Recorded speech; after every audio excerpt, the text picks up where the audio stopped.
ओम शांति। तो आप लोगों को आज का दिन योग भट्टी का चांस मिला हुआ है और आज की भट्टी की थीम है संपूर्णता की तरफ बढ़ते कदम। हम संपूर्ण थे, गुणवान थे, शक्तिशाली थे जब यहाँ आने से पहले, जब आत्मा मूल वतन में परमधाम में थी, संपन्न थी, शक्तिशाली थी। लेकिन यहाँ आने के बाद धीरे धीरे सत्युग त्रेता में तो ठीक रहा, तो बरकली के बाद विकारों के वश हो गए, संस्कारों के वश हो गए। धीरे धीरे हमारी संपन्नता खत्म हो गई। हम भौतिकता में आ गए, देहभान में आ गए और इसलिए हम दुखी हो गए। हमारे ओरिजिनल गुण थे शांत स्वरूप, आनंद स्वरूप, शक्ति स्वरूप, प्रेम स्वरूप। लेकिन अब हमारे अंदर वो ओरिजिनल गुण नहीं है और इसलिए हम आत्मा का गुण तो शांत है, तो शांति के लिए क्या करते हैं? बढ़िया सा मोबाइल ले लेती है, लेकिन उसमें और ही फंस जाते हैं। बढ़िया सा खाना खा लेते हैं, उसे और ही कोई बीमारी हो जाती है, मोटापा आ जाता है या कोई बीमारी हो जाती है। अच्छा सा कपड़े पहन लेते हैं, उसे में और ही फंस जाते हैं देहभान में। तो यह हम शांति ढूंढ रहे किसमें? चीजों में, वस्तु में। असली शांति का आधार है परमात्मा का ध्यान, योग का अभ्यास।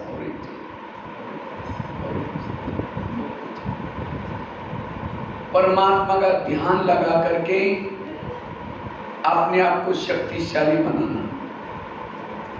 इसीलिए अब हमें संपन्न बनना है।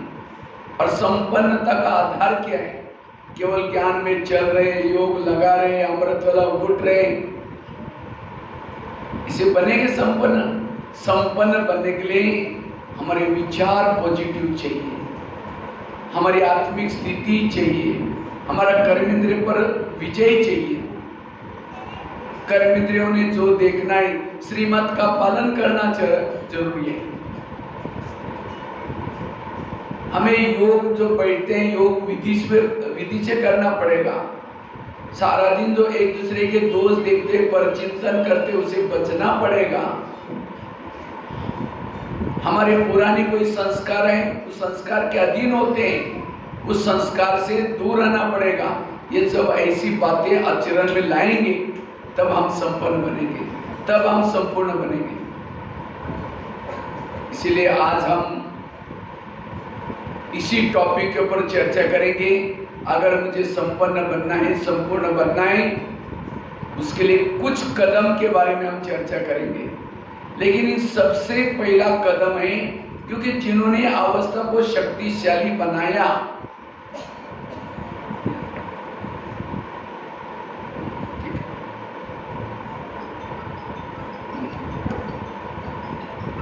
जिन्होंने अपनी अवस्था को शक्तिशाली बनाया, वो अनेक रोने वालों के आंखों के आंसू पोंछ सकेंगे। जिन्होंने अपनी अवस्था को शक्तिशाली बनाया है, वो आत्मचिंतन, परमात्मा चिंतन कर सकते हैं, संगम युग का अतीन्द्रिय सुख का अनुभव कर सकेंगे। जिन्होंने अवस्था को अच्छी बनाया, वो कई खाने पीने में, पहनने में, वस्तु में प्रभावित नहीं होंगे। वो नहीं मिला तो नाराज नहीं होंगे, किसी ने अपमान किया नाराज नहीं होंगे। उनका चेहरा खिला हुआ रहेगा, चेहरा खुश रहेगा। लोग कहेंगे इनको क्या मिला, इसको क्या मिला, इतना खुश है। और जब हम अंदर से खुश रहेंगे, संतुष्ट रहेंगे, तब हमारा मानसिक हेल्थ, शरीर का हेल्थ, सामाजिक हेल्थ बहुत अच्छा रहेगा। ये है जीवन का सच्चा सुख। उस सुख का अनुभव करेंगे, लगेगा मेरा जीवन सचमुच धन्य है, यहाँ आना मेरा सफल हो गया। नहीं तो आजकल कईयों को लगता है हे भगवान उठा लो, एक एक दिन काटना मुश्किल पड़ रहा है, रात को चैन की नींद नहीं आ रही क्योंकि निगेटिव में फंसे। इसलिए अपनी अवस्था को बनाने के लिए एक कदम को हमें क्या करना पड़ेगा, व्यवहार में लाना पड़ेगा। तो इसमें से सबसे पहला कदम है, अगर मुझे संपूर्ण बनना है उसके लिए अपने विचारों को पॉजिटिव बनाना पड़ेगा, अपने विचारों को सकारात्मक बनाना पड़ेगा। जिसके विचार कम चलते हैं, पॉजिटिव चलते हैं, सकारात्मक चलते हैं, उसकी ऊर्जा बचती है। लेकिन आज हम सारा दिन निगेटिव सोचते हैं, ये क्यों हुआ, इसने मेरे साथ ऐसा क्यों हुआ, क्यों किया, या ऐसा क्यों कर। जितना निगेटिव सोचेंगे वायुमंडल खराब हो जाएगा। जितना निगेटिव सोचेंगे आत्मचिंतन, परमात्मा चिंतन नहीं कर सकेंगे। अब बैठे योग में अगर निगेटिव चिंतन होगा, शुरू करेंगे मैं आत्मा हूं, शांत स्वरूप हूं, फिर कहेंगे मेरे उन्होंने क्यों बोला, फिर कहेंगे छोड़ो कोई बात नहीं मैं आत्मा हूं, फिर कहेंगे 15 दिन पहले भी तो बोला था, फिर कहेंगे ठीक है मैं आत्मा हूं, फिर कहेंगे चलो बोला कोई बात नहीं, सबके बीच में क्यों बोल। और कहां परमात्मा से बात करता है, कहां योग लगेगा। बैठ करके योग तो नहीं, कर्म में भी योग नहीं लगेगा। व्यर्थ विचारों से विकार पैदा होते हैं। क्रोध का जन्मदाता कौन है, व्यर्थ विचार, निगेटिव विचार। इसलिए अगर मुझे क्रोध से बचना है, तनाव, या आजकल दुनिया में तनाव पैदा हो रहा है। छोटे बच्चों को कहोगे मुझे बहुत तनाव है, गरीब भी कहता है मुझे तनाव है, अमीर भी कहता है मुझे तनाव है। ये तनाव का कारण क्या है, मन में चलने वाले निगेटिव विचार। इसलिए अपने विचारों को कम चलाओ। ये ब्रह्मा कुमारी का टोटल जो ज्ञान है, ड्रामा का ज्ञान, कर्मों का ज्ञान, जो हुआ अच्छा हुआ, ड्रामा रिपीट हो रहा है, नथिंग न्यू, ये सब बातें किसी ने मन को चुप रखने के लिए। अब इतना सारा ज्ञान मिलने के बाद फिर भी हम कहते हैं ये क्यों करता है, मेरे साथ क्यों करता है, ऐसा क्यों करता है। उसका परिचिंतन करेंगे, उसके लिए नफरत पैदा करेंगे, उसे किनारा करेंगे, इसको ज्ञानी कहेंगे। आज हम अपने आप को क्या समझते हैं, इसमें ज्ञानी कौन कौन बैठे, ज्ञानी कौन कौन बैठे, हाथ खड़ा करो।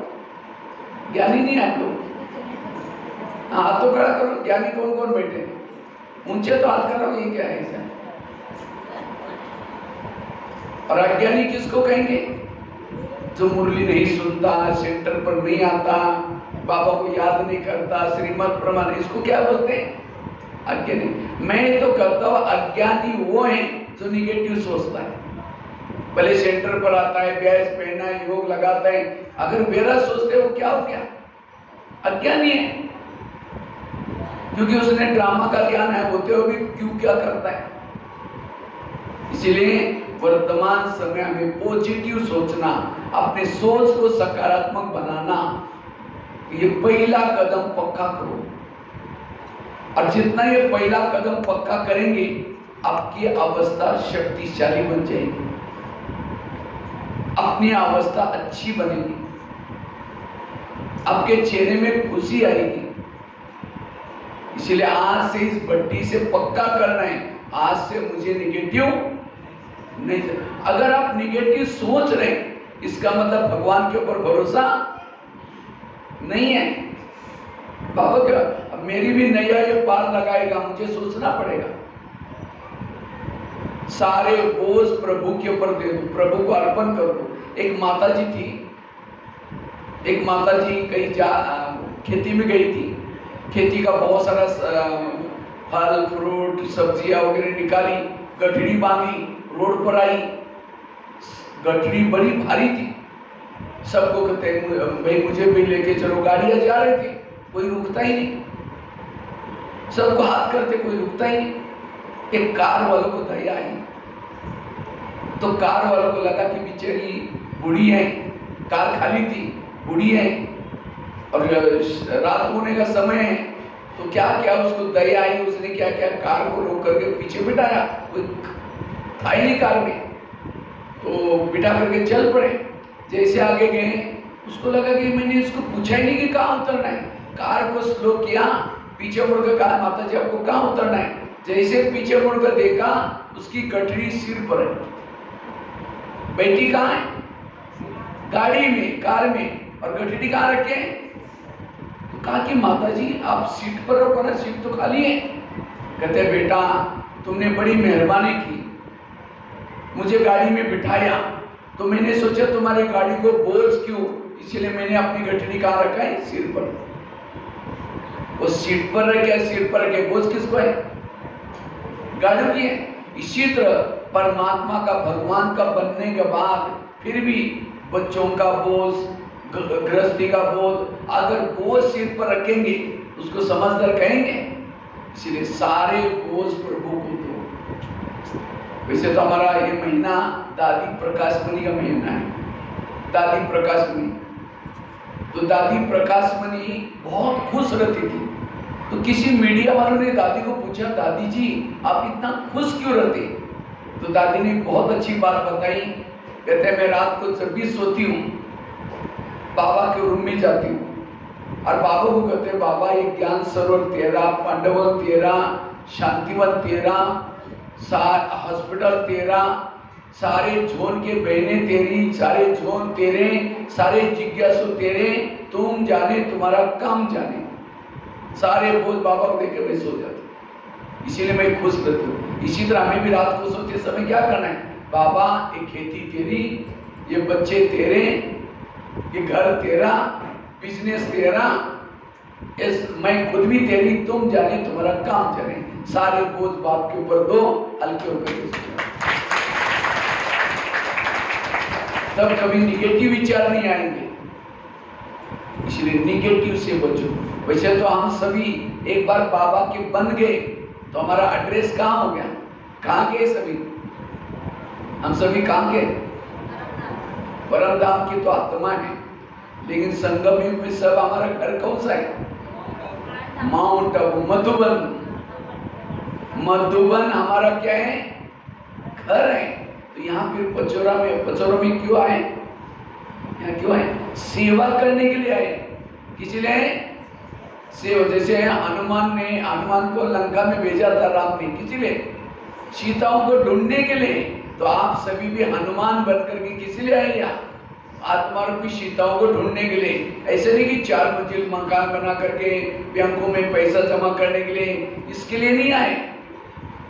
या जो अभी घर में रहते क्यों रहते, क्योंकि इन लोगों का आपके पति के साथ, आपके बच्चों के साथ पिछले जन्मों का बहुत हिसाब है। इसलिए बाबा ने कहा कि बच्चे उसकी सेवा करो। जैसे देखो बहनें यहाँ रहती है, बहनें आप लोगों की सेवा करते हैं, आप लोगों के साथ प्यार है बहनों का, लेकिन लगाव नहीं है। इसी तरह आप अपने घर में लोगों के साथ प्यार करो, लेकिन लगाव किसी से नहीं रखो, क्योंकि हर एक अपना अपना कर्म है। इसलिए बिल्कुल लगाव मुक्त। ये इसको कहते हैं ट्रस्टी। गृहस्थी मत बनो, ट्रस्टी बनो। मेरा कुछ भी नहीं, लेकिन सब दिल से सेवा करना। अगर कोई बच्चा कहना नहीं मानता तो क्या कहो, बाबा जिस बच्चे की सेवा करने के लिए आपने मुझे भेजा है वो थोड़ा कहना नहीं मानता, इतना कहो। लेकिन हम क्या बोलते हैं, बाबा मेरा बच्चा कहना ही नहीं मानता, वो कहेगा तुम्हारा है ना, तुम देख लेना, मेरा कुछ नहीं है, सब परमात्मा का है, मेरा कुछ नहीं है। दृष्टि बन करके रहना। तो विरतों से बचना, जिसके, क्योंकि विचारों से शब्द बनते हैं, हमारे विचारों से दृष्टि बनती है, हमारे विचारों से वृत्ति बनती है। सारा खेल है विचारों का। अगर मेरे विचार ही निगेटिव है, मेरा व्यवहार निगेटिव, दृष्टि निगेटिव, वृत्ति निगेटिव, सब कुछ निगेटिव। जिसके सोच निगेटिव है उसका चेहरा लटका होता है, चेहरे में खुशी नहीं होती। जिसके विचार निगेटिव है उसका मन थक जाता है, शरीर भी थक जाता है, आलस आएगा, आंखें बंद करके बैठेंगे। क्यों? मन निगेटिव सोचता है। एक लोहे का मन लेकर के ऊपर फेंको, जाएगा परम धाम में? लोहे का मन ऊपर जाएगा? इसी तरह मन को हल्का रखो। बाबा कहते हैं जब तक तुम फरिश्ता नहीं बनोगे तब तक देवता। जैसे स्कूलों में बच्चे क्यों पढ़ते? बच्चे पढ़ते क्यों? अंत में परीक्षा देने के बाद सर्टिफिकेट लेने के लिए। तो किसी लिए पढ़ते हैं? सर्टिफिकेट। क्योंकि जिन बच्चों के पास सर्टिफिकेट है वो दिखा करके कहीं भी नौकरी मिल जाएगी। तो इसी तरह हम भी क्यों पढ़ते हैं? हमें भी सर्टिफिकेट लेना है। कौन सा? फरिश्ता का। क्या लेना है? हम ब्राह्मण हैं, विद्यार्थी जीवन वाले। ब्रह्मा कुमारी एक बहुत बड़ी यूनिवर्सिटी है और फरिश्ता हमारी डिग्री है, देवता हमारी नौकरी। देवता हमारी क्या है? नौकरी। कौन देवता बनेगा? जिसके पास डिग्री है। तो फरिश्ता की डिग्री किसको मिलेगी? जो हल्का रहता है। चाहे माउंट आबू में रखे, चाहे गृहस्थी में रखे, चाहे खेती का काम करें, चाहे दुकान का काम करें, वहां हल्का होकर रहना है। और हल्का कौन रहेगा? जो व्यर्थों से मुक्त है। ये है जीवन जीने की कला। और जो हल्का है, स्वस्थ है, सुखी है, मस्त है। क्योंकि देवी देवता कैसे है? उनको भी गृहस्थी है, सब कुछ है, लेकिन हल्के हैं, खुश रहते हैं, सबके साथ भाईचारे से रहते हैं। और इसका आधार है व्यर्थों से मुक्त बनना, संकल्प को पॉजिटिव बनाना। क्योंकि जिसके विचार पॉजिटिव है उसके पास सहन शक्ति, धैर्यता, ईमानदारी, सत्यता, सारे दैवी गुण आते हैं। और जिसके सोच निगेटिव है उसके अंदर ईर्ष्या, घृणा, नफरत, वैर, विरोध। पॉजिटिव वाला देवता है, निगेटिव वाला समझो कौन है? असुर, राक्षस। तो हमें अभी तो है हम राक्षस ही सभी। इससे देवता बनना है तो हमें क्या करना है? अपने विचारों को बदलो। हम ब्रह्मा कुमारी में यहाँ क्यों आते हैं? अपने विचारों को बदलने के लिए, संकल्प को बदलने के लिए। इसीलिए कहते हैं ब्रह्मा ने संकल्प से दुनिया रची। संकल्प से सारा कल्प चलता है। मेरे संकल्प निगेटिव, मेरा कल्प निगेटिव। इसलिए हमेशा पॉजिटिव रहना है। जिसके संकल्प निगेटिव हैं उस घर में शांति नहीं है। जिसके संकल्प निगेटिव हैं वह सुख नहीं है। जिसके संकल्प निगेटिव है उसको रात को चैन की नींद नहीं आती, करवट बदलता रहता है। क्यों हुआ, क्या हुआ, क्यों? अब जब नींद नहीं आ रही तो आजकल दुनिया में क्या करते हैं? नशा करते हैं। पहले तो दवाई खाएंगे नींद की, उससे भी नहीं होगा तो नशा करता है। आजकल लोग शराब पीते, नशा करते, कई तो क्या करते, जिसने उसकी नींद पिटाई उसको मार भी देते, मर्डर ही कर देते। कई तो जब नींद नहीं आएगी, टेंशन में आएंगे, सुसाइड कर लेते, सोचे कि मेरी सारी झंझट खत्म हो जाएगी। अगर मैं ज्ञान में चलने के बाद फिर भी मेरे संकल्प विकल्प चलते हैं, इसका मतलब ज्ञान को समझा ही नहीं, ड्रामा को समझा ही नहीं। इसीलिए पॉजिटिव बनो। जिसके विचार निगेटिव हैं उसके घर के पानी के मटके भी सूख जाते हैं, बरकत भी नहीं हो सकेगी। कितना भी कमा रहे, सब मेहनत करे, घर में है ही कुछ नहीं, टिक टिक चलता रहता है, क्योंकि विचार निगेटिव है। आपस में संबंधों में कड़वाहट, हमेशा पानी भी देंगे, ले तेरे वक्त नहीं, खाना भी बनाएंगे गुस्से से, बर्तनों को लपेटते हुए। क्यों? निगेटिव विचार है। आपस में शांति नहीं, सुख नहीं है। निगेटिव वाला दुखी है, पॉजिटिव वाला सुखी। सुख और दुख की परिभाषा, अगर आप दुखी हैं इसका मतलब आप कैसे हो? निगेटिव। तो यहाँ ब्रह्मा कुमारी में ये मुरली के माध्यम से विचार मिलते हैं। विचार आत्मा का भोजन है। गाड़ी के अंदर पेट्रोल डाल दो, वही पेट्रोल का पाइप ड्राइवर के मुंह में डालो तो क्या हो जाए? क्या हो जाए? गाड़ी का भोजन है पेट्रोल डीजल, ड्राइवर का भोजन है सब्जी दाल रोटी। इसी तरह शरीर हमारी गाड़ी है, इसका भोजन क्या है? सब्जी दाल रोटी चावल। लेकिन इसका जो ड्राइवर है आत्मा, इसका भोजन क्या है? मुरली के महाभक्त। ब्रह्मा कुमारी का केंद्र आत्मा रूपी भोजन करने के लिए एक डाइनिंग हॉल है। इसलिए रोज हमें कंपल्सरी मुरली सुनने के लिए आना है। आज टीवी खोलो नेगेटिव, अखबार खोलो नेगेटिव, किसी के पास जाकर के बैठो नेगेटिव। पॉजिटिव का केवल यही स्थान है। इसलिए यहाँ में रोज आना है। जहाँ पाठशाला ही चलती है वहां जाना है, लेकिन 1 घंटा में आत्मा का भोजन करना है। अपनी सोच पॉजिटिव रखना है। जिसके सोच निगेटिव है उसको तनाव पैदा होता है। तनाव, तन में आना। तनाव को इंग्लिश में क्या बोलते हैं? क्या बोलते हैं? टेंशन। क्या बोलते हैं? तो 10 मतलब कितना? 10 और सन मतलब बच्चे। टेंशन मतलब 10 बच्चे। पहले तो 2 4 है, फिर 10 पैदा होंगे। सुखी कैसे रहेंगे? अगर किसी के 10-12 बच्चे हैं, माँ बाप को शांति से बैठे एक बच्चा आएगा, पापा मुझे कपड़े चाहिए, वो कहेगा बेटा मुझे मेरा पेमेंट दूंगा। तब तो दूसरा कहेगा पापा जी मुझे। जितने बच्चे उतनी समस्या भी। इसीलिए कहते हैं छोटा परिवार सुखी परिवार। तो हमारे बच्चे कौन से? संकल्प। जितने जो ज्यादा संकल्प पैदा करता है, शाम को योग में बैठेगा, वही संकल्प आपको हिलाते रहेंगे। पापा जी मम्मी जी आपका योग नहीं लगेगा। आज कई कहते मेरा योग ही नहीं लगता, मुझे सहन ही नहीं होता। इन सबका कारण है आपकी सोच निगेटिव। जिसके सोच निगेटिव है उसका दिमाग गर्म हो जाता है, क्योंकि निगेटिव की स्पीड ज्यादा होती है। और जितना ज्यादा सोचेंगे दिमाग गर्म हो जाएगा। और जिसका दिमाग गर्म होता है उसके दिमाग में केमिकल उतरते, उसे शरीर की बीमारियां होती।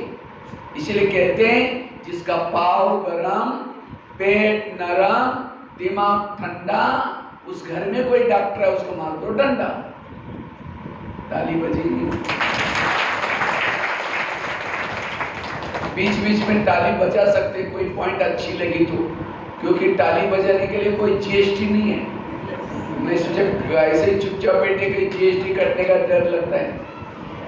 मोदी जी ने जीएसटी के लिए वो ताली के लिए जीएसटी नहीं रखी। ताली इसीलिए बजानी है क्योंकि जैसे मैं माउंट आबू से आया हूँ तो दिखाई पड़ रहा सामने स्टेज पर बैठा हूँ, लेकिन साथ में माया ने अपना एक सैनिक भेजा हुआ है। माया ने कौन भेजा है? अलस और अलगलपन। माया को लगता है ये माउंट आबू से कहाँ से भाई आया, अगर ये अच्छी अच्छी बातें सुनाएगा, ये सुन लेंगे, मेरा राज ही चला जाएगा। इसीलिए माया का सैनिक दिखता नहीं है। वो आकर के सबके सामने आलस और अलगलपन की संजीवनी बूटी सुंघाता है। जिसको आदत है वो नींद करता, आंखें बंद है। अब जिसका आंखें बंद उसका कान भी बंद है। अब भट्टी में सुना या ना सुना क्या फर्क है? जैसे थे वैसे रहेंगे। इसीलिए जागते रहो, आंखें खोल करके बैठो, एक एक चीज को ध्यान से सुनो। इसलिए बीच बीच में कोई पॉइंट अच्छी लगी तो ताली बजाने से सामने वाला उठ जाएगा। मेरे को उमंग बनाने की कोई जरूरत नहीं, लेकिन सेवा हो जाएगी।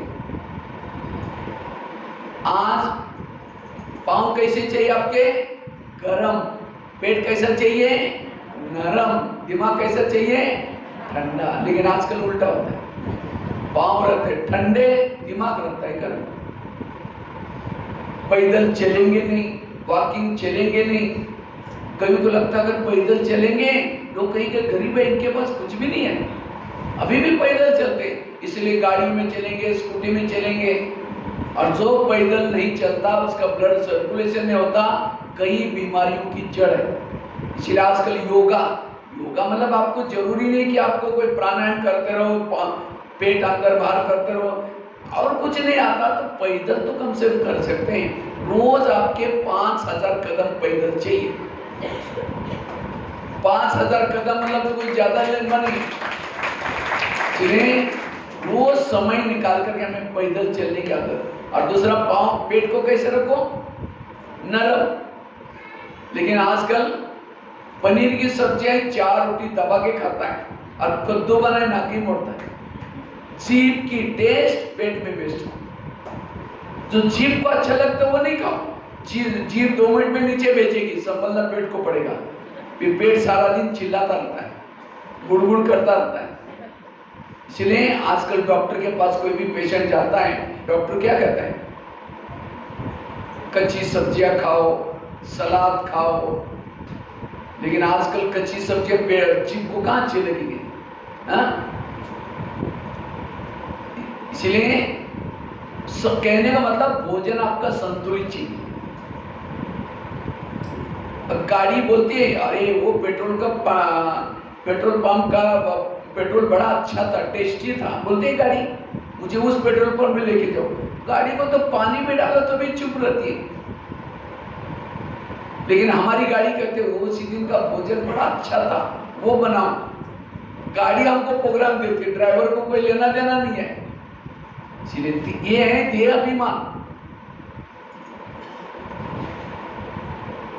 खट्टा, मीठा, तीखा, सर्दी, गर्मी, इससे भी परे वो है आत्मिक स्वरूप। इसलिए पेट को कैसे रखो? नरम, संतुलित भोजन। और दिमाग को कैसे रखो? ठंडा। लेकिन आजकल दिमाग रहता है गर्म। मुझे ऐसा बोला इसने, ऐसा। मैं कहते आज मेरा दिमाग ही गर्म हुआ है, मुझे ज्यादा बोलो नहीं। दिमाग गर्म हुआ है मतलब मेरे ज्यादा सोचा है। अगर आपका दिमाग गर्म रहता है, भविष्य में आपको बहुत बीमारियां होने वाली है। इसलिए दिमाग को कोई भी हालत में गर्म मत करो। आज 70% लोगों को बीमारी हो रहे हैं दिमाग गर्म करने से। आज किसी को पेट की बीमारी होती है, ईर्ष्या वाले विचार चलाने वालों को पेट की बीमारी होती है। इसलिए कहते हैं ना, तुम मेरे को देख करके तुम्हारे पेट में जलन होता है क्या? इसका बच्चा नौकरी में लग गया, इसकी खेती में इतना बड़ा अनाज हुआ, इसके घर के सामने गाड़ी आई। ईर्ष्या करने वालों को पेट की बीमारी होगी। आज किसी को दूर का कम दिखता है, दूसरे की बुराई को आंखें फाड़ फाड़ के देखता है। जो आंखें फाड़ता है, बड़ी बड़ी करता है, उसकी आंखों की पुतली फैल जाती है। फिर डॉक्टर के पास जाएंगे, डॉक्टर जी मुझे आजकल धुंधला दिखता है। तो डॉक्टर चेक करता है, कहता आपको नंबर लग गया, चश्मा लगाना पड़ेगा। चश्मा तो लगाया, फिर भी बुराई देखने नहीं छोड़ेंगे, नंबर बढ़ता ही जाएगा। आज किसी को नजदीका नहीं दिखता, अपने दोस्त को कभी नहीं देखेंगे, नजदीका दिखना बंद।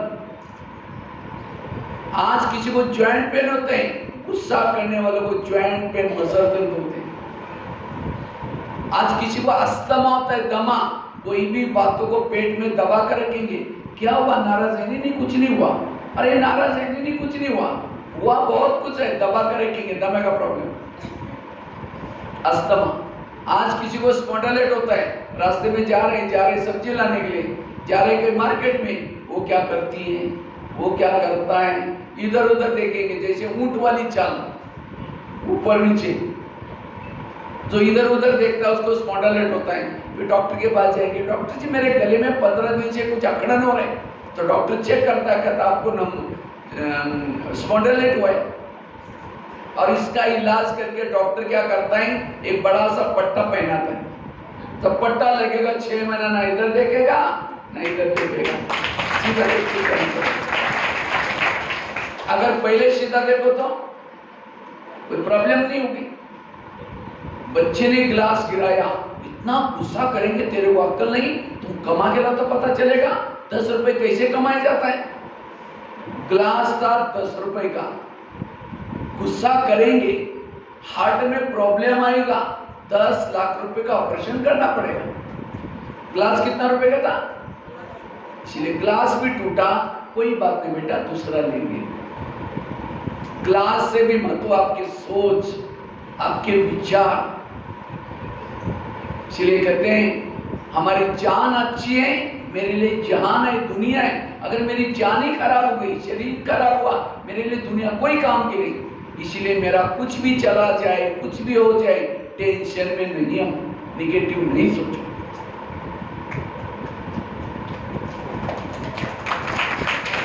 पॉजिटिव बोलो, सकारात्मक बोलो, हल्के रहो। आज लोगों को डिप्रेशन बढ़ रहा है, तनाव, टेंशन, क्यों? निगेटिव सोच है। इसलिए आपने सोच जो पॉजिटिव सोचता है वो है बीके। इसीलिए बाबा ने देवता बनाने, आज मनुष्य देवताओं से कहां नीचे, सोच से बिगड़ा। आज वो कहते ना, देख तेरी संसार की क्या हालत होगी भगवान, कितना बदल गया इंसान। चांद न बदले, सूरज न बदला, देख तेरा इंसान कितना, इंसान बदला मतलब क्या? उसके विचार बदले, सोच बदले। इंसान तो वही है जो देवता जैसे है, वो बदला मतलब क्या? 4 हाथ आ गए उसको, 4 आंखें आ गई, तो काय का बदला? उसके विचार बदले। फिर से हमें विचारों को अच्छा बनाना है, विचारों को पॉजिटिव बनाना है। ये है पुरुषार्थ, ये है संपन्न बनने का पहला कदम। अंधा पीस रहा है, अंधा पीस रहा है और कुत्ता बैठ कर उसको खा रहा है। अंधा जिसको आंखें नहीं है वो पीस रहे अनाज, और कुत्ता उसको बैठ करके चाट करके सारा खा रहा है। तो अंधे को क्या लगेगा? मैंने बोरी भर करके पीसा, लेकिन जमा, क्योंकि उसको दिखाई तो नहीं पड़ रहा है। इसी तरह हम अमृत वेला कर रहे हैं, योग लगा रहे हैं, दान पुण्य कर रहे हैं, मधुवन में जा रहे हैं, सेवा कर रहे हैं, लेकिन मन सारा दिन निगेटिव सोच करके जमा कुछ नहीं।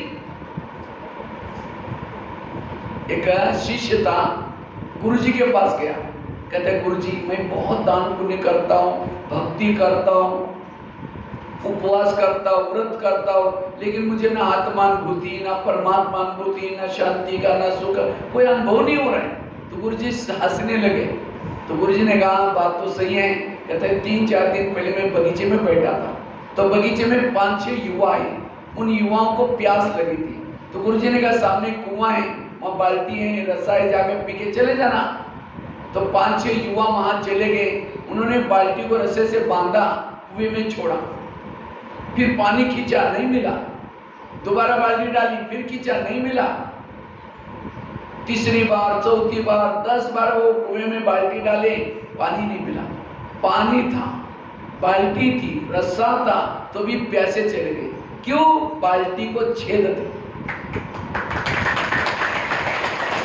वो बाल्टी कैसी थी? छेद वाली। इसी तरह वो तो कुएं के पास गए थे, आप लोग कहाँ हैं? सागर। बाबा कौन है? शांति का सागर, शक्ति का सागर, आनंद का सागर। लेकिन इस सागर के पास अनुभव नहीं हो रहा है। रोज आते हैं, सेवा करते हैं, सब कुछ करते हैं, क्योंकि मन रूपी बाल्टी को छेद है। अपने मन रूपी बाल्टी के छेद को बंद करो, व्यर्थ सोचना बंद करो, तब आप अनुभव होगा शांति का। न तो प्यासे ही रह जाएंगे। इसलिए व्यर्थ संकल्प से मुक्त बनना। आज किसी को यहाँ बुलाते हैं ना ब्रह्मा कुमारी में, तो क्या बोलते हैं? बहन जी हमको टाइम का है। क्या बोलते हैं? टाइम नहीं है। ठीक है, यहाँ नहीं आएगा, तनाव टेंशन में आएगा, कोई बीमारी हो जाएगी, हॉस्पिटल में सोने का टाइम है। अगर यहाँ नहीं आएगा, कोई ना कोई गुस्सा आएगा, क्राइम करेगा, जेल में बैठने का टाइम है। जेलों में कितने बैठे, कहाँ से टाइम मिला? यहाँ नहीं आएगा, कोई ना कोई क्राइम हो जाएगा, कोर्ट कचहरी की जो चक्कर लगाने का टाइम है। अब देखो आज कोर्ट के सामने कितने बैठे रहते, 100-200 लोग। यहाँ से मोटरसाइकिल पर गया या रिक्शा करके, गाड़ी करके गया, इतना खर्चा करके गया, वहाँ कहाँ से टाइम मिला? अगर यहाँ नहीं आएगा, पुलिस स्टेशन की चक्कर लगाने का टाइम है। इसलिए ब्रह्मा कुमारी में आओ, ना जेल में जाने की जरूरत है, ना पुलिस स्टेशन में जाने की जरूरत है, ना हॉस्पिटल, ना कोर्ट कचहरी के जाने की जरूरत है।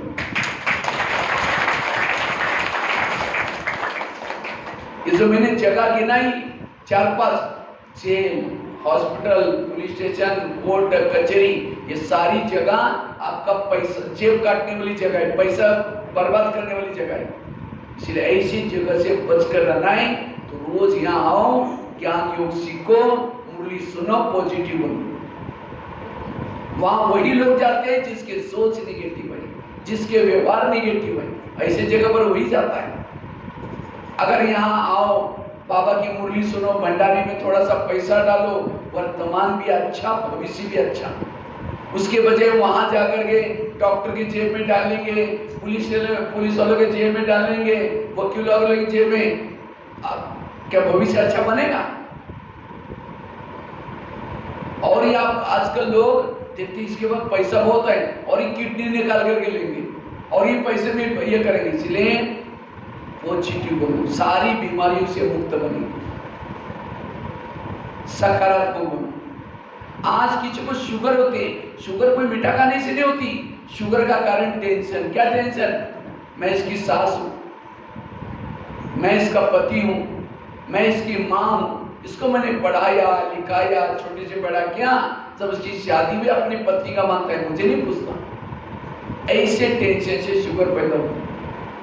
जब शुगर होगी तो क्या करेंगे? मीठा खाना बंद करेंगे, टेंशन में आना बंद नहीं करेंगे। इसीलिए पॉजिटिव बनो, सकारात्मक बनो। तो मैं खुद निगेटिव या पॉजिटिव कैसा पता चलेगा?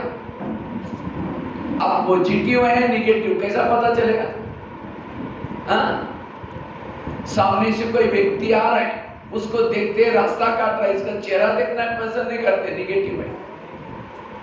अगर आपके पति की कोई महिमा करता है, अरे तुम्हारा पति तो बड़ा अच्छा है, हाँ, तेरे को क्या पता, तुमने दूर से देखा है, मैं पूरा जीवन उसके साथ रहती हूँ, वो क्या है मैं जानती हूँ।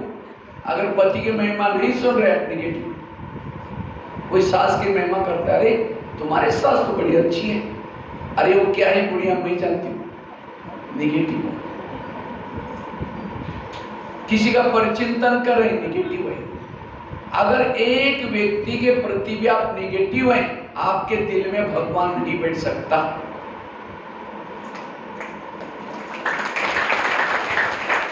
अठारह दिन तक गीता का ज्ञान सुनाया, किसको?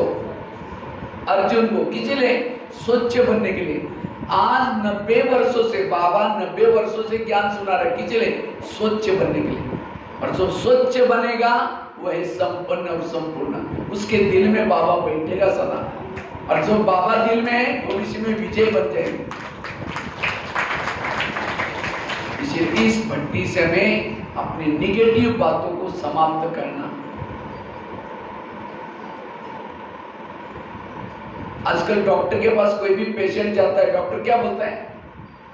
हाँ, क्या बोलता है? खुश रहो, क्या बोलता है? लेकिन कई क्या करते हैं?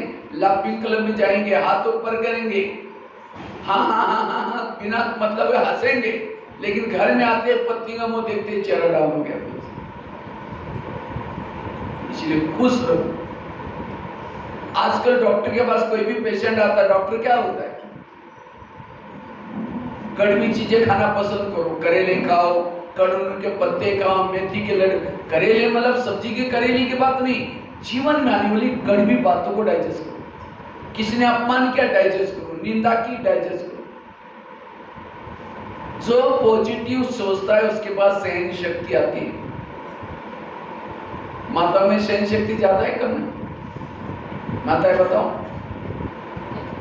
ज्यादा। हाँ, माता ही सहन तो बहुत करती है। पति ने कुछ बोला, टक करके थप्पड़ थोड़ी मारेंगे, चुप तो बैठेगी। लेकिन जैसा पति खेती में चला गया, ऑफिस में चला गया, पड़ोसने के बाद जाकर के बैठेगी, फिर पूछेगी खाना खाया? अरे क्या खाओ, मेरे पति ने बड़ा घमासान किया। वो कहेगी मेरा भी कोई कम है क्या? वो अपने घर के सुना रहे, वो अपने घर के सुना रहे। उसको कहते हैं परचिंतन। और माताओं में परचिंतन की आदत ज्यादा होती है। क्यों? वो निगेटिव बातें डाइजेस्ट नहीं हुई।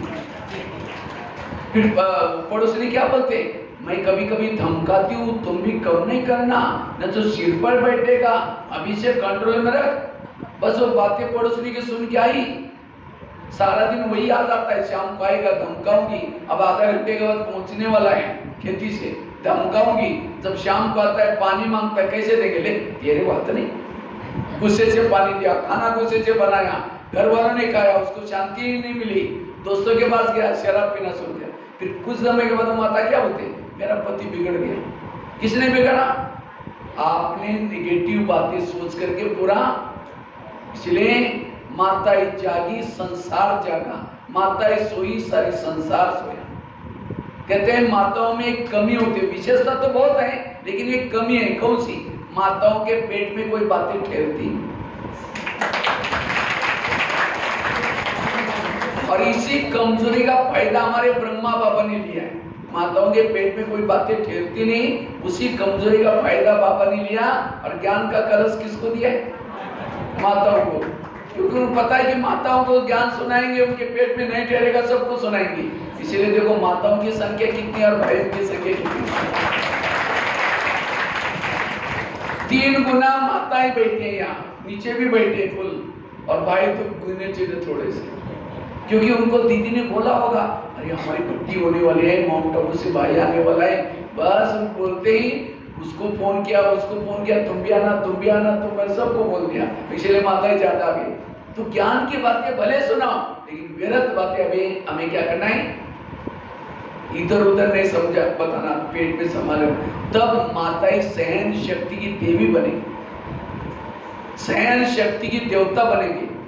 सहना यही हमारा कहना है, बाकी गहने पहनो नहीं पहनो, लेकिन कौन सा गहना पहनो? सहन शक्ति का।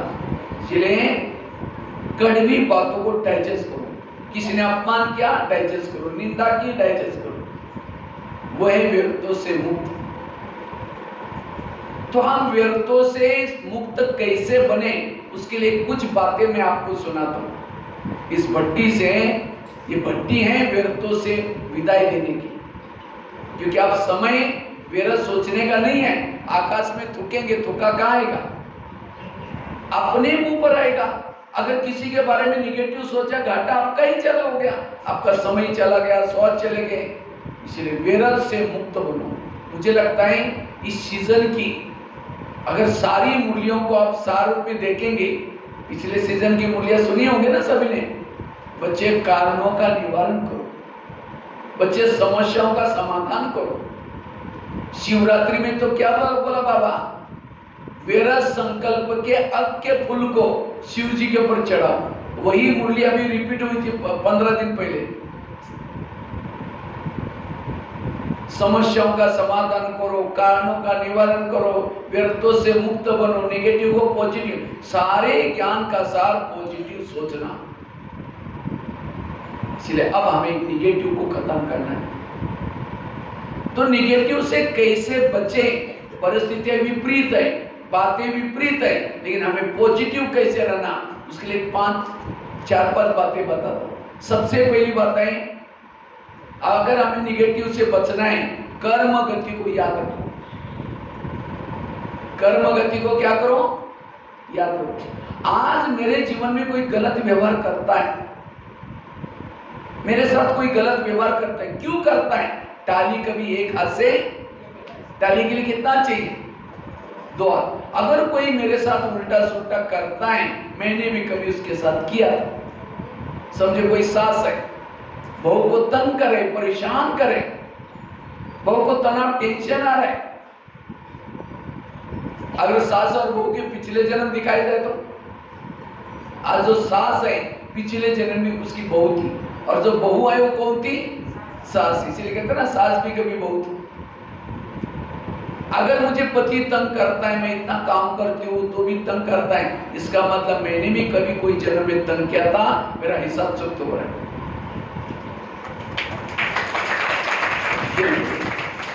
ये है पॉजिटिव। इसलिए कर्म गति को समझना।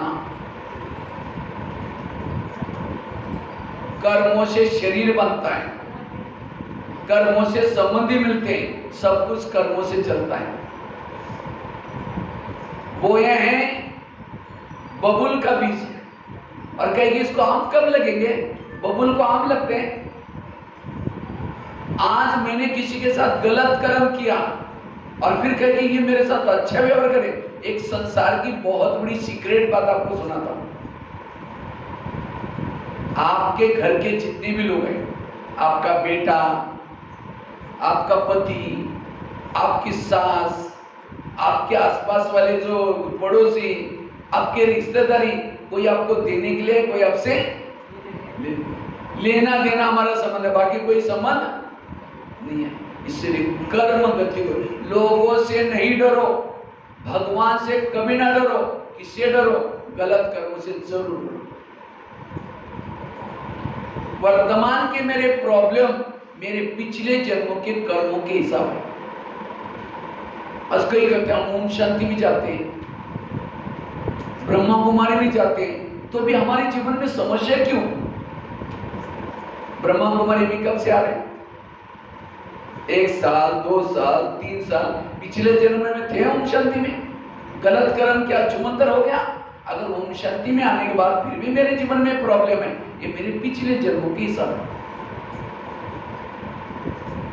और जब तक हिसाब चुकता नहीं करेंगे, वापिस कोई भी परम धाम में नहीं। और हिसाब चुकता करने के 3 तरीके, एक पहला है योग, दूसरा है सहन करना, तीसरा है धर्मराज की पुरी में डंडे खाना।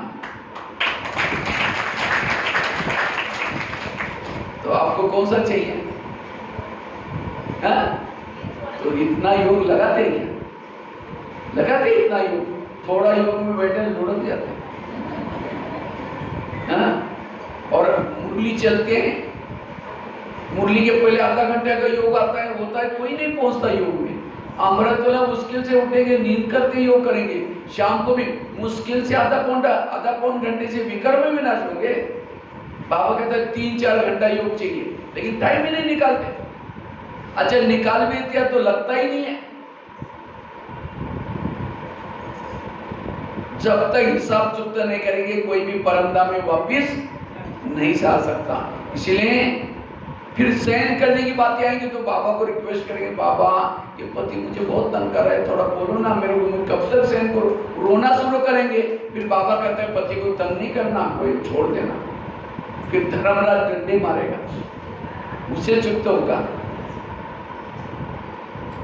योग से हिसाब चुक्त करने वाला सत्युग त्रेता में जाता है, जीवन मुक्ति में जाकर उच्च पद प्राप्त करता है। और जो सहन करके हिसाब चुक्त करता है, जीवन मुक्ति में जाएगा, पद कम हो जाएगा। और जो धर्मराज के पुरी के डंडे खाता है, वो जीवन मुक्ति में नहीं जाएगा, मुक्ति में जाएगा, द्वापर कलयुग में आएगा। तो कौन सा अच्छा है? योग से। इसलिए हिसाब चुक्त करना है।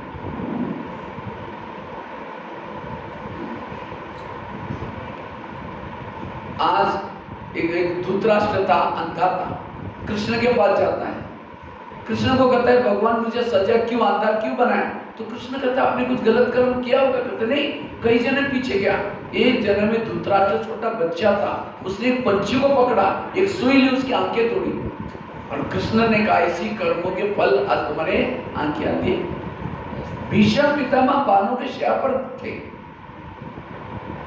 कृष्ण उनको मिलने के लिए गए थे। तो कहता है भगवान मुझे सजा क्यों? कहता आपने कुछ किया होगा। कहते नहीं, कई जन्म पीछे गया। एक जन्म में भीष्म पितामह राजा थे, कहीं जा रहे थे, एक सांप रास्ता क्रॉस कर रहा था सामने से, और ये रथ में जा रहे थे। उनको लगा रथ के नीचे कुचल न जाए, रथ को रोका। उसके बाद तीर थे, तीर से सांप को उठाया, बाजू में फेंक दिया। कहाँ गिर गया वो नहीं देखा। साइड पर बबूल के कांटों का बाढ़ था, खेती थी। सांप को फेंकने से ऊपर से गिरा, नीचे से कांटे चुभ गए, तड़प करके वही मेरा उसकी सजा करके बाणों के शिया पर दिखा।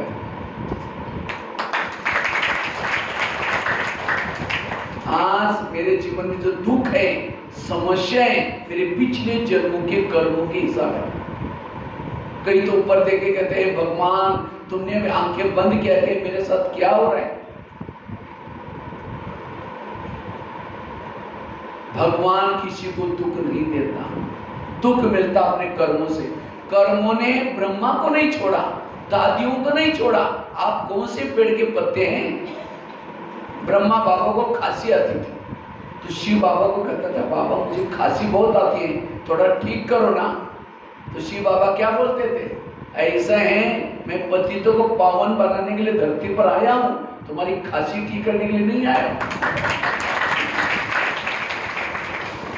हाँ, मैं तुम्हारे रथ में घर में रहता हूं किराए पर, उसका अलग से किराया दूंगा कुछ, लेकिन बाकी खासी तुम्हारे कर्मों का ऐसा तुमको ही चुकता करना पड़ेगा। गुलजार दादी बाप दादा का रथ थे, 4 साल हॉस्पिटल में रहे हमारे आंखों के सामने। दादी को लगा कि अरे मैं बाबा का रथ तो मुझे बीमारी कैसी हुई। कर्मों को सबको चुकता करना पड़ता है, कर्मों से कोई भी बच नहीं सकता।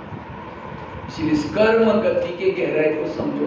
आगे चल करके आपके सामने ऐसी बातें आने वाली, क्योंकि हमारा लास्ट का जन्म है, इसके बाद आप कोई जन्म लेने वाले सब हमें चुक्त करना पड़ेगा। योग से चुक्त करो, उसे नहीं तो सहन करके चुक्त करो, अन्यथा फिर डंडे खाने पड़ेगा।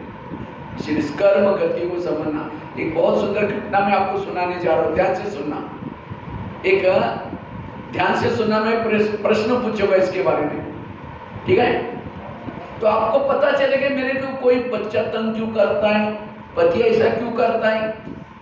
एक आगरा में पति पत्नी रहते थे, आगरा में गरीब थे, झोपड़पट्टी में रहते थे। उनके पास एक मेहमान आया, वैसा मेहमान दिल्ली में खरीदारी करने के हिसाब से आया था, लेकिन जब वो दिल्ली में आया था दुकान बंद थी।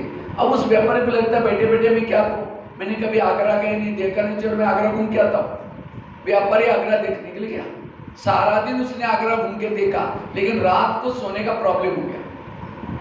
जिस होटल में जाता था, जहां भी जाता था, सब कहते हमारे होटल बुक है। अब उनको लगता रात को कहां सो जाए, अगर कहीं बस स्टैंड पर सो जाए बैग चोरी हो जाएगी, अगर कहीं स्टेशन पर सो जाए तो भी चोरी हो जाएगी, क्योंकि बैग में करोड़ों रुपए पड़े। तो अचानक उस व्यापारी को याद है मेरे गरीब पति पत्नी, चलो उनके पास जाता हूँ, रिक्शा करके गया। वो तो बड़े खुश हो गए, इतना बड़ा व्यापारी आया, खिलाया पिलाया, चाय पानी दिलाई। सोने से पहले उसने अपने बैग खोली। जब ब्याग खोली तो गरीब की पत्नी की नजर ब्याग में गई, देखा बस 50 के, 100 के, 500 के बहुत सारे बंडल है। उसको लगता है 2-4 बंडल हमको मिल जाए तो हमारी गरीबी दूर हो जाएगी। रात में नींद नहीं आई, 12 बजे बाहर गई, बड़ा सा एक पत्थर लाया, ब्याग सिराने की, वो पत्थर सीधा उसके सिर में मार, उसका तो मर्डर हो गया। पति की नींद खुली, पति कहता है ये क्या हो गया, कहता हमारी गरीबी दूर हो गई। कहा के बाद किसी पुलिस वालों को पता चलेगा, लोगों कहते किसी को पता ही नहीं चलने देंगे। अभी हम इसको जमुना नदी में रपा दपा कर लेते। रात को 2 बजे इस बोरी में डाला उस मुर्दे को, और पीछे जाकर के जमुना नदी बहती थी, झुपड़ी के पीछे अंधेरा था, सब डाल दिया। वापिस आए घर में, घर में जैसे आते ही खून ही खून लगा था दीवार पर। उनको लगा किसी को पता ना चले, रातों रात उन्होंने खून के दाग भी मिटाए ताकि किसी को पता नहीं चले। उन्होंने खून के दाग तो मिटाए, लेकिन कर्मों के दाग को कोई मिटा नहीं सकता। इसलिए भजन है ना, कर्म काले का मिटे न रे भाई, लाख करे कोई चतुर। उन्होंने उसी पैसे से एक प्लॉट लिया, छोटा सा मकान बनाया, दुकान खोला, गहने बनाए, गाड़ी, उनकी गरीबी दूर हो गई। लेकिन उनको कोई बच्चे नहीं थे, दोनों ही थे। कुछ साल के बाद एक बच्चा पैदा हुआ, एक ही बच्चा था, खिलाया पिलाया, कलेक्टर बनना चाहता, पढ़ाया, लेकिन अचानक उस बच्चे को टाइफाइड हो गया। तो उनको लगता है बच्चे को कुछ ना हो जाए, बड़े से हॉस्पिटल में इलाज किया, बहुत खर्चा हुआ, बनाए थे गहने बेचे, बच्चे का इलाज किया, बच्चा ठीक नहीं हुआ। गाड़ी बेची, बच्चे का इलाज किया तो भी ठीक नहीं हुआ। दुकान चालू किया था, सारा पैसा बीमारी में लगा। लास्ट में उन्होंने मकान भी बेचा, झोपड़पट्टी में चले गए। तो एक दिन वो बच्चा कहता है पापा जी अपने को जो मिला था पैसा खत्म हो गया, मैं जा रहा हूँ, बच्चा मर गया। तो बच्चा कौन था, वो कौन था? जिस व्यापारी को मारा था। आत्मा न शस्त्रों से कटती है, न आग में जलती है, न पानी में डूबती है। वो आत्मा पैसा लेने के लिए बच्चे में आई थी। ये है कर्मों का डंडा। ये मैंने आप लोगों को क्यों सुनाया? आज माँ बाप ने होटल नहीं देखा, पैसा पैसा इकट्ठा किया, और बच्चा कोई ऐसा पैदा हुआ है, गलत संगत में जा रहे, नशा कर रहे, पैसा बर्बाद कर रहे, और माँ बाप को टेंशन आ रहे, कहते हैं भगवान ये मेरे साथ क्या हो रहा है। वो बच्चा कौन है? आपके पिछले जन्मों का हिस्सा। रोने से, मारपीट करने से, शराब पीने से क्या वो संतुष्ट होगा? इसलिए आज इस ज्ञान की कमी के कारण, आज ज्ञानी होने के बाद क्यों करता है, ये क्यों करता है, तो इसको ज्ञानी कहेंगे। ये कर्म गति को समझना। इसलिए कर्मों का ज्ञान होना, तब आपके विचार कर आगे चल करके ऐसी बातें आने वाली है कभी सोच ही नहीं सकते, क्योंकि अब हमको जाना है वापिस। बीमारी हो सकती है, कोई अचानक व्यक्ति आ सकता है। मैंने राजा बनकर के किसी को राजा से निकाला है, मैंने सास बनकर के किसी को तंग किया है, मैंने पति बनकर के तंग किया है। ये सारे हिसाब अभी हमको चुप्त करके जाना है। इसलिए बातें आएंगी, लेकिन अचल अटूट रहना है, कभी भी विघ्नों से घबराना नहीं, तब आपकी सोच पॉजिटिव रहेगी। आजकल ऐसी ऐसी मशीन्स निकली हैं, गर्भ में बच्चे या बच्चे चेक करते हैं, और वैसे तो बच्चों को कोई पसंद नहीं करता। वैसे तो कानूनी अपराध है, चेक नहीं कर सकते गर्भ में बच्चे या बच्चा, लेकिन आजकल लोगों को डॉक्टर को पैसा मिल रहा है, पैसे के चक्कर में क्या करता है वो चेक करता है। अब उसके लिए मम्मी भी मिली है। अगर मम्मी भी कहते हैं मुझे नहीं जाना वहां, मैं पुलिस वालों को बोलूंगी, बच सकते हैं, मम्मी को भी बच्चे नहीं चाहिए, पापा जी भी मिला है, नर्स भी मिली है, चारों ने मिलकर के गर्भ को निकाला और कहां डाल देते? कूड़ेदान में डाल देते। कुत्ते उसको खींच खींच के वो कूड़ेदान से वो गर्भ को खा रहे हैं। आत्मा तो मरी नहीं, आत्मा अंदर अजर, आत्मा निकल गई, और आत्मा वहां भटकते जहां कुत्ते खा रहे हैं। देखते कि मैं कितना आशा लेकर के जन्म लेने वाली थी, मैं पढ़ाई करने वाली थी, मैं नौकरी करने वाली थी, मैं विदेश जाने वाली थी, लेकिन चारों ने उसकी आशा के ऊपर पानी फेर दिया। वही आत्मा अगले जन्म में उसी मम्मी का, पापा जी का, नर्स का, डॉक्टर का मर्डर करके कूड़ेदान में फेंक देते। और हम क्या बोलते हैं? अरे 4 लोगों ने एक व्यक्ति को मारा और कहां डाला? कूड़ेदान। वो कितना निर्दय है, निर्दय वो हो गया है, ये निर्दय हुई है। इसलिए ये कर आगे चल करके बहुत घटना वाली हुई। इसलिए ये दुनिया में जो कुछ हो रहे हैं हर व्यक्ति के कर्मों के परिणाम, इसलिए इस कर्म गति को समझ कर ऐसे कोई कर्म ना करो जो आपको पश्चाताप करना पड़े। इसलिए बाबा हम यहाँ क्यों आते हैं? हमको बाबा श्रीमत रूपी बीज देता है। बच्चे कांटे वाला बीज मत बोना, ये श्रीमत रूपी बीज को बोना। कांटे को बोल करके देख लिया, मन मत, पर मत, चर मत, श्रीमत प्रमाण चलो। कईयों को लगता है भगवान हमें दुख देता है। भगवान किसी को दुख, एक छोटा उसकी एक और एक घटना मैं आपको सुनाने जा रहा हूँ, जिसको बड़े बड़े ध्यान से सुना तो आपके जीवन के प्रॉब्लम क्यों आते हैं ज्ञान में चलेगा, उसके जवाब मिलेंगे। एक छोटा बच्चा था मुंबई में, तो मम्मी के साथ रहता था। बच्चा मम्मी के साथ रहता था, उसके पापा जी नहीं थे, बहनें नहीं थी, कोई भाई नहीं था, अकेला बच्चा ही था, मम्मी के साथ रहता है। तो एक दिन मम्मी कहीं मजदूरी का काम करने के लिए जा रही थी, तो बच्चा भी उसके पीछे पीछे जा रहा था। बच्चे ने क्या देखा, एक गुब्बारे वाला गुब्बारे बेच रहा है। तो बच्चा क्या करता, गुब्बारे लेने दौड़ा। तो माँ को लगा उसको कुछ होना चाहिए, क्योंकि हाईवे था, 4 लाइन थी। तो माँ दौड़ करके बच्चे को पकड़ने के लिए गई। जैसी गई, एक कार जोर से आई, माँ उसके अंदर खत्म। तो बच्चे पीछे मुड़कर देखा, अरे मम्मी भी गई। तो बच्चे ऊपर देख करके कहते हैं, हे भगवान आप कितने निर्दय हैं। एक तो मेरे पापा को नहीं, पापा को लेके गए, और मुझे एक तो गरीब घर में जन्म लिया, मेरे कोई बहन भाई कोई नहीं, मेरे से कोई दोस्ती नहीं करता, मेरे से कोई बात नहीं करता, आप कितने में भगवान को गाली देता है। 4 दिन खाना नहीं खाया। 4 दिन के बाद झोपड़ी से बाहर आया। किसी ने कहा बेटा तुम्हारा कोई नहीं रहा, तुम हमारे चाय का दुकान है, वहाँ आओ, काम करो, खाने का प्रबंध करेंगे। तो बच्चा रोज वहाँ चाय बेचने के लिए जाता है। एक दिन उस बच्चे से गलती से कांच का ग्लास गिर गया, टूट गया। वो चाय वाला इतना डांटता है उसको। तो बच्चे जब शाम को जा रहा था, कहते भगवान मैं जहाँ भी जाता हूँ मुझे दुखी मिलता है। आखिर एक दिन जब आ रहा था, किसी ने कहा ये झोपड़ी तुम्हारी मम्मी को दी है। अब मम्मी तो आई नहीं, तुम खाली कर इसको। अब रहेगा कहाँ, रहने का भी प्रॉब्लम आया। फिर उसने शादी की, पत्नी आई, वो भी झगड़ा हुआ। आखिर ये सब टेंशन से वो शराबी बना। फिर उसने क्या किया, चाय का खुद का दुकान चालू किया। तो एक दिन वो बच्चा चाय बेच रहा था, तो इतने में 10-12 लोग आए, कहा कि आपको चाय चाहिए। अब बच्चे ने चाय बना कर दिया, 15-20 लोग थे, तो चाय पिया और 15-20 लोगों ने और जाने लगे। तो बच्चा कहता है चाय का पैसा दो। जैसा पैसा मांगा वो 10-12 लोगों ने इतनी पिटाई की उस बच्चे की, पिटाई करके, मार पिटाई करके, सामान बिगड़ करके चले गए। उस बच्चे को काफी समय के बाद होश आया और ऊपर देख करके कहते हैं भगवान, आखिर मेरी कब तक परेशान होगी। अब जैसा कि वैसे मैंने दुकान चालू किया था, रोजी रोटी कमा रहा था, ये समस्या की मार पिटाई की। आखिर उसको लगता है मैं पत्नी को सुनाऊंगा, पत्नी को कोई आइडिया देगी, पत्नी को जाकर सुना है मेरे साथ ऐसा है बात, पत्नी और ही झगड़ा करते, तुम ही ऐसा, तुमने कुछ किया बोला होगा। रात को सो रहा था, उसकी नजर खिड़की से ऊपर जा रही थी आकाश की तरफ। कहते हैं भगवान मेरी कब तक पर, ऐसा करते करते वो सो गया। रात को 3-4 बजे खिड़की से आवाज आई, बेटा उठो, बेटा उठो। तो बच्चे की नींद खुली, आप कौन है, कौन है? तो आवाज आता है मैं तुम्हारा पिताजी हूं। तो बच्चा कहता है मेरा पिताजी तो पहले ही मरा हुआ है। फिर आवाज आता है मैं तुम्हारे आत्मा का पिता परमात्मा हूं। कहते अच्छा भगवान, मैं आपसे बात नहीं करूंगा।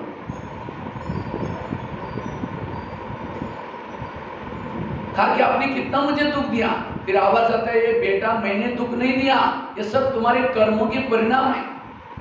चलो मैं तुम्हारा पिछला जन्म दिखाता हूं। भगवान इस बच्चे को पकड़ करके क्या क्या एक महल के अंदर लेके गए। तो बच्चा कहता है भगवान मुझे पिछला जन्म दिखाने वाले थे, ये महल के पास कहां लाया? चलो तो मैं दिखाता हूं। भगवान ने इस बच्चे का हाथ पकड़ करके क्या क्या एक महल के अंदर लेके गए। तो कुछ सिपाही चाबुक से मार रहे थे कैदियों को। तो बच्चा कहता है भगवान इनको कैदियों को क्यों मारा जा रहा है? तो भगवान ने कहा इनका जो राजा है उन्होंने मारने के लिए ऑर्डर किया सिपाही को, अब सिपाही की क्या गलती है? लेकिन भगवान ने कहा ये कैदी कौन है पता है? जिस 10-12 लोगों ने तुम्हारी पिटाई की थी उनका पिछला जन्म है। फिर कहता मारना चाहिए, बड़े खराब थे। जैसे आगे गए, राजा बैठा था, मंत्री बैठा था, मदिरा पी रहे थे। एक बच्चे से ग्लास मंगवाया था, बच्चा थोड़ा देरी से आया, राजा उसको डांटता है, वो बच्चा घबरा गया और ग्लास टूट गया और डांटता है। तो जो भगवान के साथ बच्चे आया था कहते हैं भगवान इसको क्यों डांटा जा रहा है छोटे बच्चे को? तो भगवान ने कहा राजा का स्वभाव ही ऐसा है। लेकिन भगवान ने कहा ये बच्चा कौन है पता है?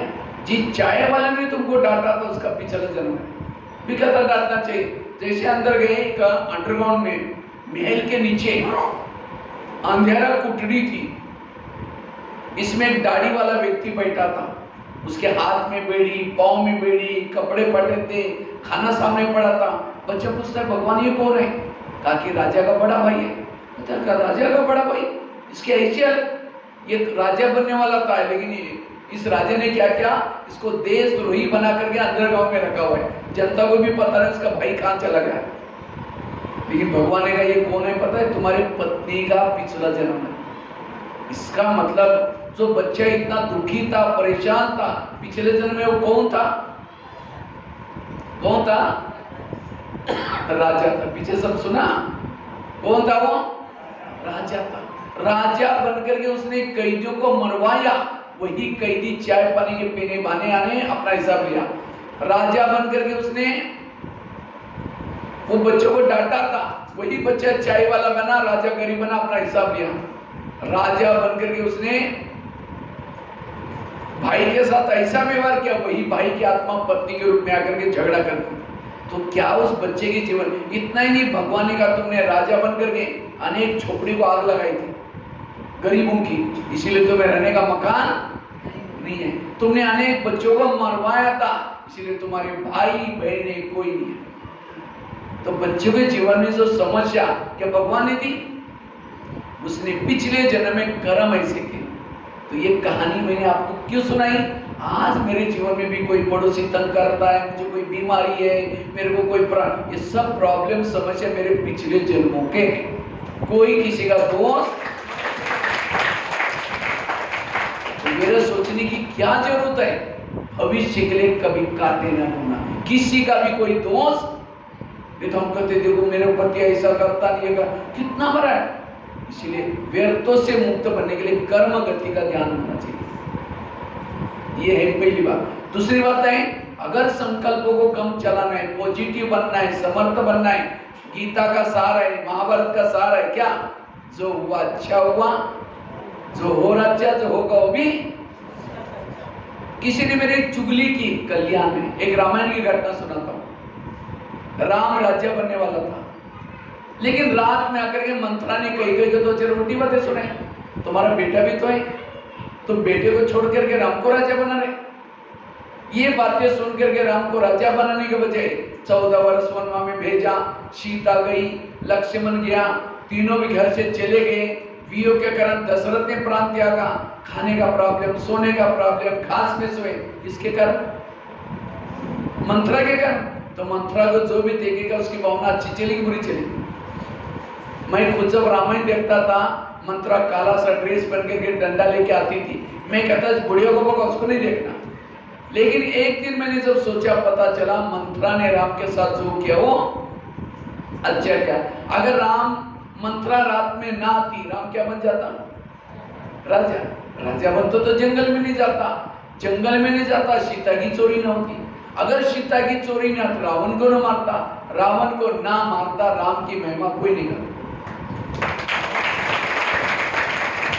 तो राम की महिमा किसके कारण, किसके कारण, मंत्रा के कारण। इसी तरह हर एक के घर में, आसपास में, पड़ोस में भगवान ने तो मंत्रा रखी।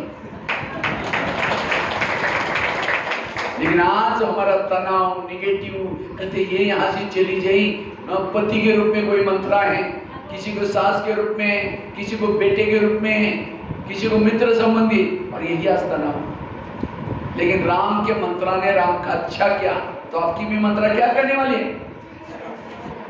अगर राम के जीवन में मंत्रा ना आती, ना हनुमान मिलता, ना अंगद, ना ऋषि, ना मुनि, किसके कारण मिले, मंत्रा के कारण। आज हमको बाबा मिला, दैवी परिवार मिला, दीदी दादियां मिली, किसके कारण, आज तक की मंत्रों के कारण। इसीलिए एकांत में बैठ करके आज तक जिन्होंने तंग किया, परेशान किया, उन सबको धन्यवाद दो। आप लोगों ने हमें तंग किया, हमारा बहुत अच्छा हुआ, लेकिन फिर 5000 साल के बाद तंग करने के लिए जरूर आना। समझो कोई माता जी का पति तंग ना करता, परेशान ना करता, अगर उसको बहने बोला कि माता जी थोड़ा ज्ञान सुनने के लिए आओ ना, तो माता जी क्या बोलती, बहन जी हमारे घर में बड़ी शांति नहीं चाहिए तुम्हारा ज्ञान। उस पति का धन्यवाद, तंग किया, परेशान किया, दुखी हो गई, इसीलिए मंदिर में शांति के लिए गई थी। मंदिर में गई तो वहाँ प्रदर्शनी देखी, वो देखकर के सेंटर पर आए, कोर्स किया, इतना अच्छा परिवार मिला, दीदी दादियां मिली, और इसके कारण सतयुग में देवी देवता बन गए। उस पति का धन्यवाद। आज तक जो हुआ अच्छा हुआ, जो हो रहा अच्छा, जो होगा वो भी निश्चिंत रहो। चिंता क्यों, निगेटिव क्यों।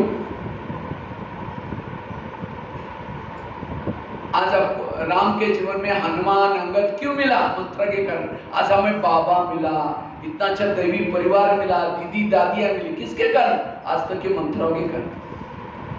राम जब वनवास से जाता है, सारे लोग उसका स्वागत करने के लिए आए थे। वनवास से जब वापिस आया, विजय होकर के अयोध्या में आया था, तो सब लोग तो स्वागत करने के लिए आए थे। मंत्रा कह के उसमें नहीं आई, तो राम ने सबको पूछा, और मंत्रा कह के माँ कहाँ है, कहा कि तो आई नहीं। तो राम ने सबको छोड़ करके उनके पास गया, कहा कि माँ मेरा स्वागत करने के लिए आप क्यों नहीं आए। कहा कि बेटा हम कैसे आए, हमने तो तेरी चुगली लगाई थी, वनवा में भेजा था। तो राम क्या बोलता है, नहीं माँ, मैं आपके कारण पुरुषोत्तम राम, भगवान राम, विजय राम बन के आया। ये नहीं कहा कि तुम तो बुढ़िया ना, तुमने मेरी चुगली तो थप्पड़ नहीं लगाई। लेकिन आज हमारी कोई बुराई करता है, हम 15 दिन से बात नहीं करते, ऐसे मुंह करके जाते हैं। निंदक निरे राखिए, इसलिए जो हुआ अच्छा हुआ। तीसरी बात है, अगर मुझे संकल्प को बचाना है, ड्रामा को पसंद करो। आप लोगों को अपना अपना ड्रामा पसंद आया, हाँ? जो आपको पति मिला है, जो सास मिली है, जो पड़ोसी मिली है सब पसंद आया, या कई कहते हैं कि क्या प्यारा मेरा बाबा ड्रामा बनाया, पति भी झगड़ा करता है, बच्चे भी तंग करते हैं, मोबाइल देखते रहते हैं, कहना ही नहीं मानते, मेरा शरीर भी बीमार होता है, इसीलिए 5000 साल के बाद जब आप आएंगे मेरा ड्रामा अच्छा बनाना, पति अच्छा देना, सास अच्छी देना, ताकि मैं टेंशन फ्री होकर के योग लगा सकूं। तो किसको किसको अपना ड्रामा बदलना है, क्योंकि बाबा डायरेक्टर है, आप एक्टर हैं, तो किसको ड्रामा बदलना है हाथ खड़ा करो, क्योंकि मैं मधुबन में जाने वाला हूँ 2-4 दिन के बाद, सबको ड्रामा बदलना है।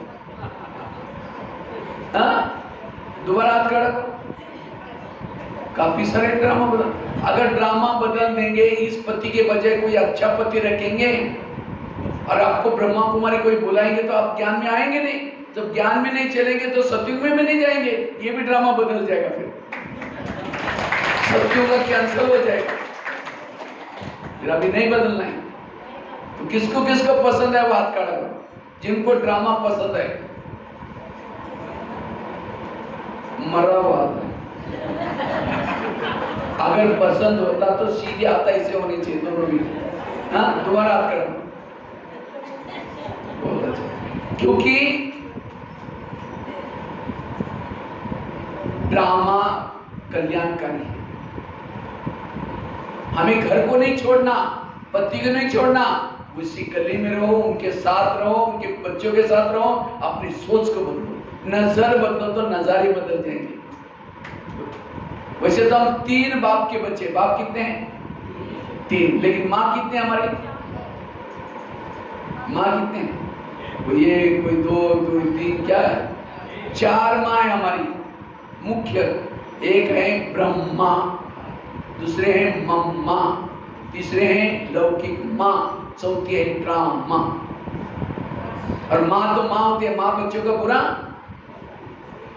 नहीं करती। अगर बच्चा बीमार है, माँ उसको दवाई पिलाते हैं, दवाई कड़वी है, बच्चा बार बार मुंह से निकालता है, माँ उसका हाथ पकड़ के चम्मच ठूसेगी, तंग नहीं करे, उसका प्यार है, कड़वी दवाई जाएगी, बीमारी ठीक हो जाएगी।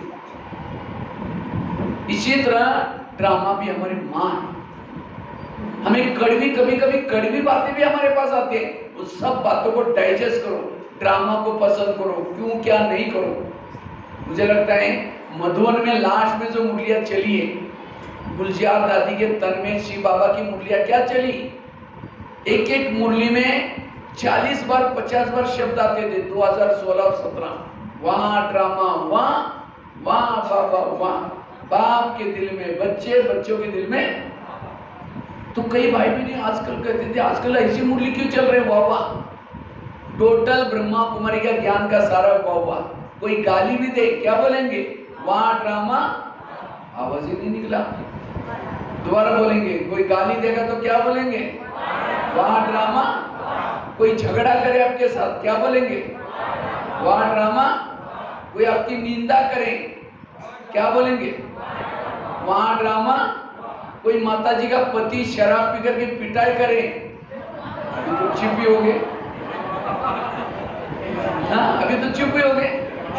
अगर कोई माताजी का पति शराब पी करके पिटाई करे उसको क्या बोलना है, वहाँ ड्रामा। कि भाई जी पति शराब पी करके मारे, वाह कैसे निकाले, तो भी वाह। क्यों, उसको लगा पति तो हर जन्म में मिलता है ना, सतयुग में भी पति मिला था, त्रेता में मिला था, द्वापर में मिला था, अभी भी मिला है। सतयुग के पति तो बहुत अच्छे हैं, देवता के रूप में राजकुमार है, ना शराब पीता है, ना मारता है, ना पिटता है, सोने के महलों में रहता है। लेकिन क्या वो सतयुग के पति के कारण बाबा मिला, उसको मिला बाबा, ज्ञान मिला। लेकिन अभी का पति भले शराबी है, मारता है, पीटता है, उसके कारण कौन मिला है, बाबा। तो उस माता के लिए वो सतयुग वाला पति अच्छा या अभी का पति अच्छा, कौन सा अच्छा है, उसको और ही बोलना चाहिए, बाबा ऐसा पति मुझे 5000 साल की पति जरूर देना। संगम युग का पति भी अच्छा, सास भी अच्छी, शरीर भी अच्छा, पड़ोसी भी अच्छे, बच्चे भी अच्छे, भले कुछ भी होता है तो भी अच्छा है। ये है नजर बदलना, सोच को बदलना, हमें किनारा नहीं करना।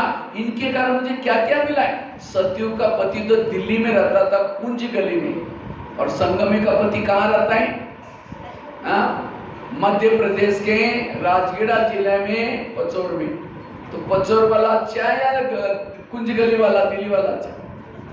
क्योंकि इसके कारण 84 जन्म की कमाई मिलेगी।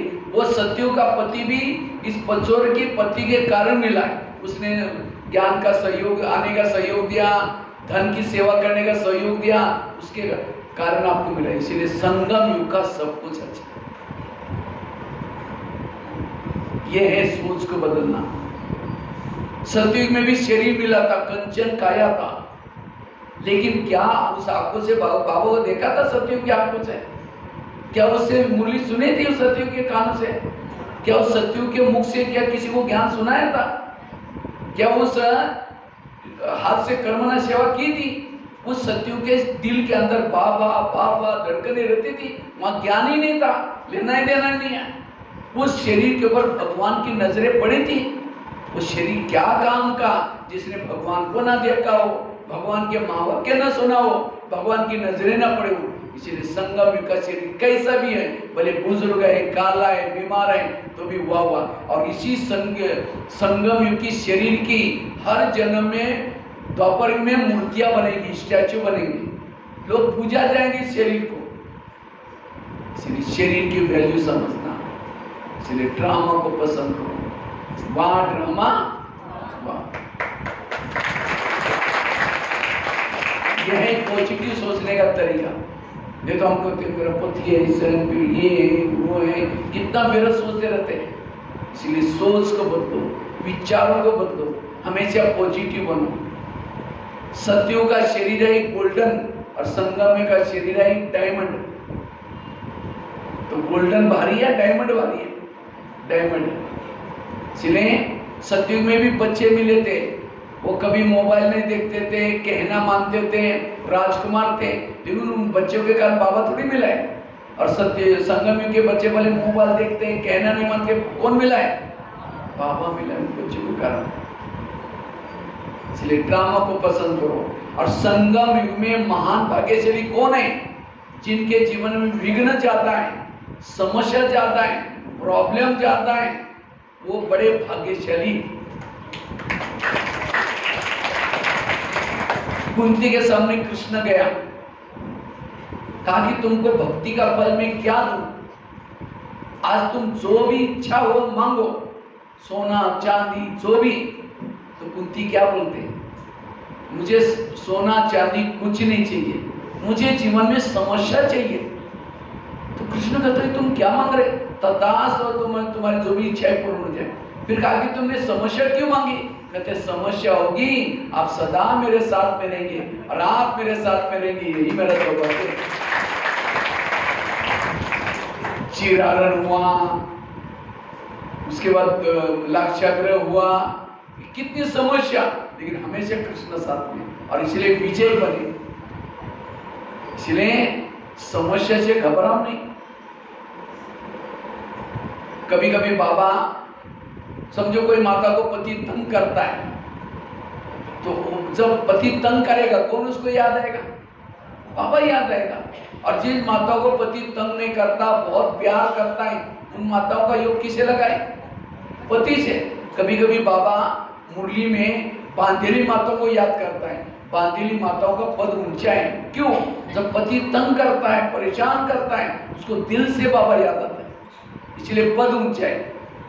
और जिन माताओं को पति तंग नहीं करता, बड़ा प्यार करता, उनका योग किसे लगाए? पति से। और जिसका योग पति से, उसका पद कुछ भी नहीं होगा। तो पति तंग करने वाला चाहिए, प्यार करने वाला चाहिए। अब बताओ,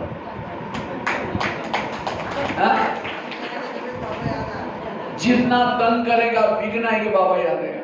इसलिए विघ्नों से घबराना नहीं। तो ड्रामा को पसंद करो। वाह ड्रामा, वाह व्यर्थों से मुक्त। 3 बातें सुनाई मैंने व्यर्थ मुक्त बनने के लिए। पहली बात, कर्म गति को समझना। कितनी सारी एग्जाम्पल दिया उसके अंदर। आगरा वाली घटना सुनाई, वो बच्चे वाली घटना सुनाई, धृतराष्ट्र की सुनाई, कितनी क्या क्या सुनाई। इसलिए तो दूसरी बात कौन सी बताई? जो हुआ अच्छा हो, मंत्र वाली बात घटना सुनाई। तीसरी कौन सी सुनाई? ड्रामा को पसंद करना। चौथी बात है, अगर व्यर्थों से मुक्त बनना है, सकारात्मक बनना है, उसके लिए निगेटिव बात को क्या बना दो? कुछ भी, बुराई को भी अच्छाई में परिवर्तन करो। किसी ने गाली दी, क्या समझो, गाली नहीं दी, मेरे पर गुलाब का फूल डाल दिया। कोई गुलाब का फूल डाले अच्छा लगता है, बुरा लगता है? किसी ने गाली दी, योग में बैठेंगे, बाबा आज आपने बहुत अच्छा बगैर भेजा था, उसने बहुत अच्छा फूल डाल के गया, आपका बहुत बहुत धन्यवाद। बाबा को भी कल भी किसी को फूल डालने के लिए भेज देना, गाली देने के लिए, तो गाली सुनने का आनंद आएगा। किसी ने आपका परिचिंतन किया तो क्या कहो, परिचिंतन नहीं किया, मेरा कीर्तन भजन गाया। अब कीर्तन भजन कैसे गाते हैं, दो चार जन मिलते हैं, एक जन क्या करता है, गाने का काम करता है, दूसरा क्या करता है, ढोलक बजाता है, तीसरा क्या करता है, झांझ बजाता है, दो चार जन सुनते हैं, उसको क्या बोलते हैं, भजन मंडली।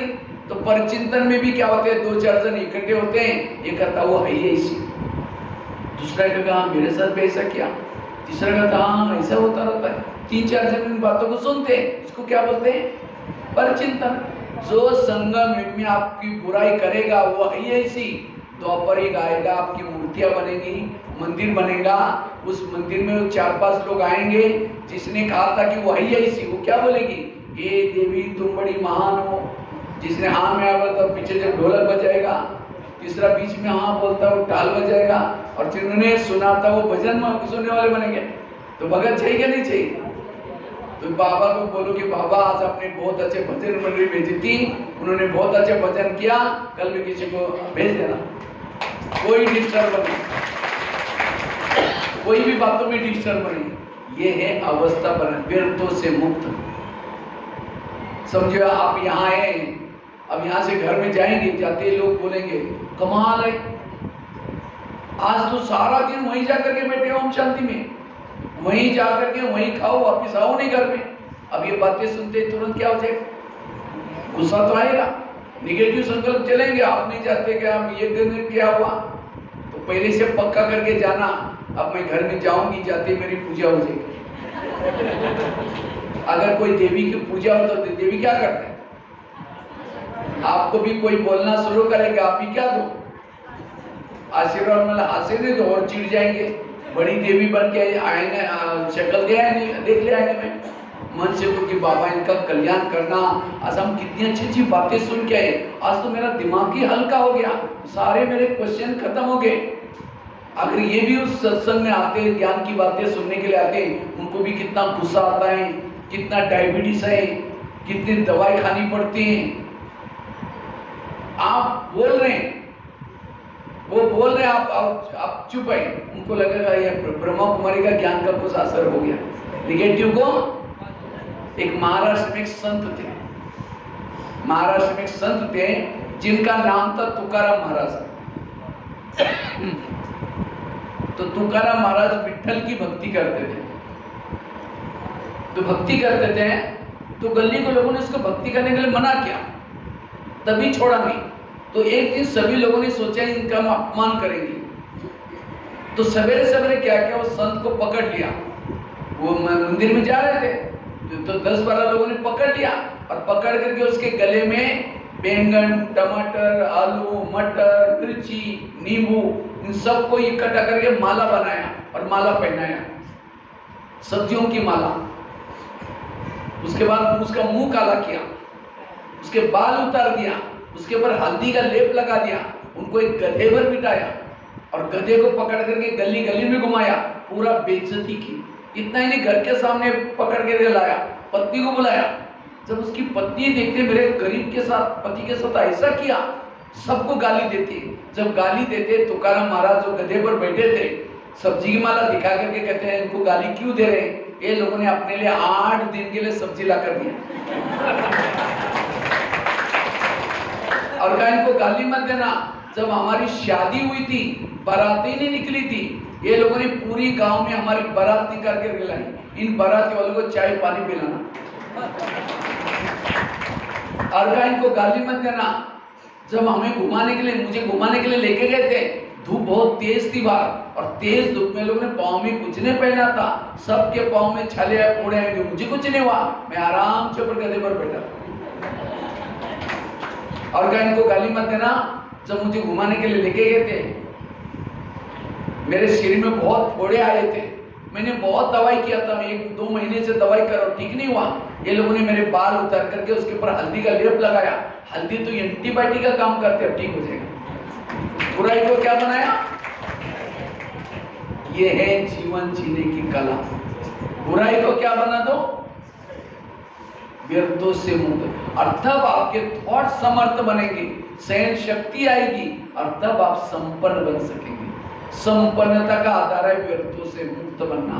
No question, no correction, no quotation, मन चुप।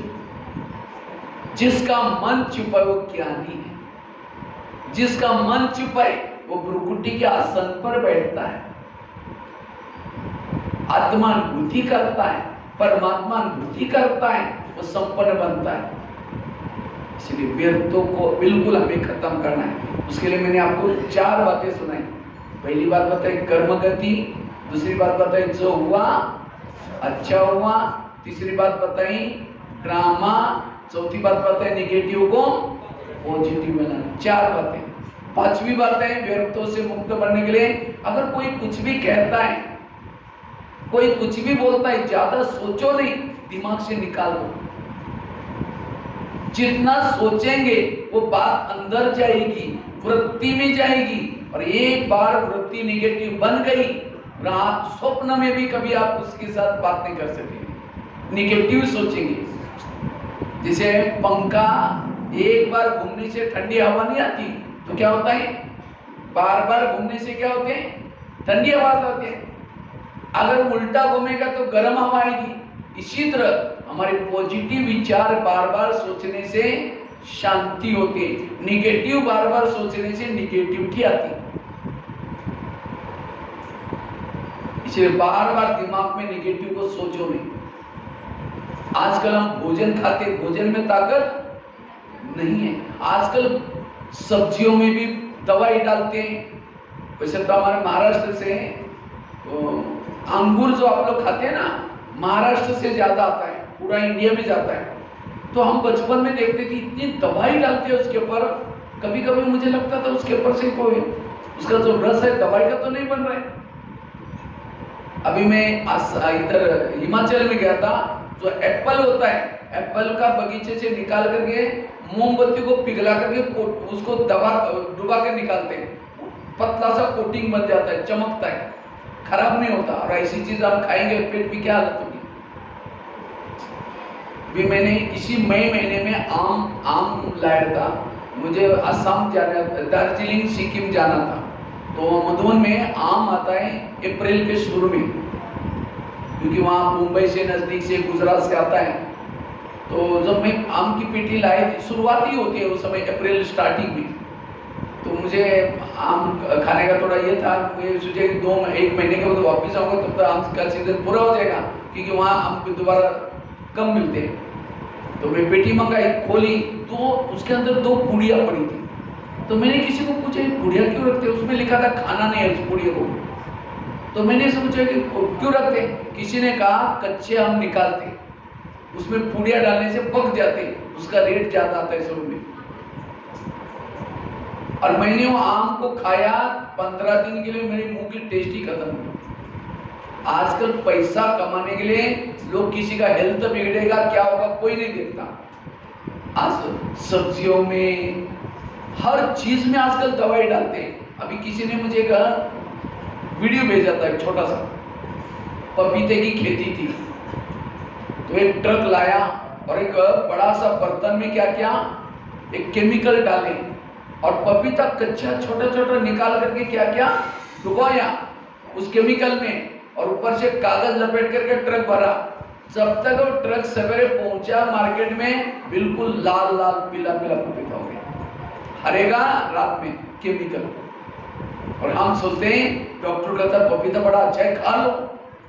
तो आज पैसा कमाने के लिए लोग कुछ भी कर रहे हैं, और घर में टेंशन, ऑफिस का टेंशन, आजकल खाने पीने का टेंशन, और उसमें निगेटिव सोचेंगे और ही निगेटिव बन जाएंगे। इसलिए पॉजिटिव। कोई कुछ भी कहता है। एक व्यक्ति ने गधा पाला था, गधा। तो गधा क्या होता है, अचानक कुएं में गिर गया। अब माली को लगता है उसको निकाले नहीं निकाले क्या करे, लास्ट में सोचे वैसे ही बूढ़ा हो गया, अब निकाल करके क्या फायदा, इसी गधे को इसी कुएं में दफना लेते।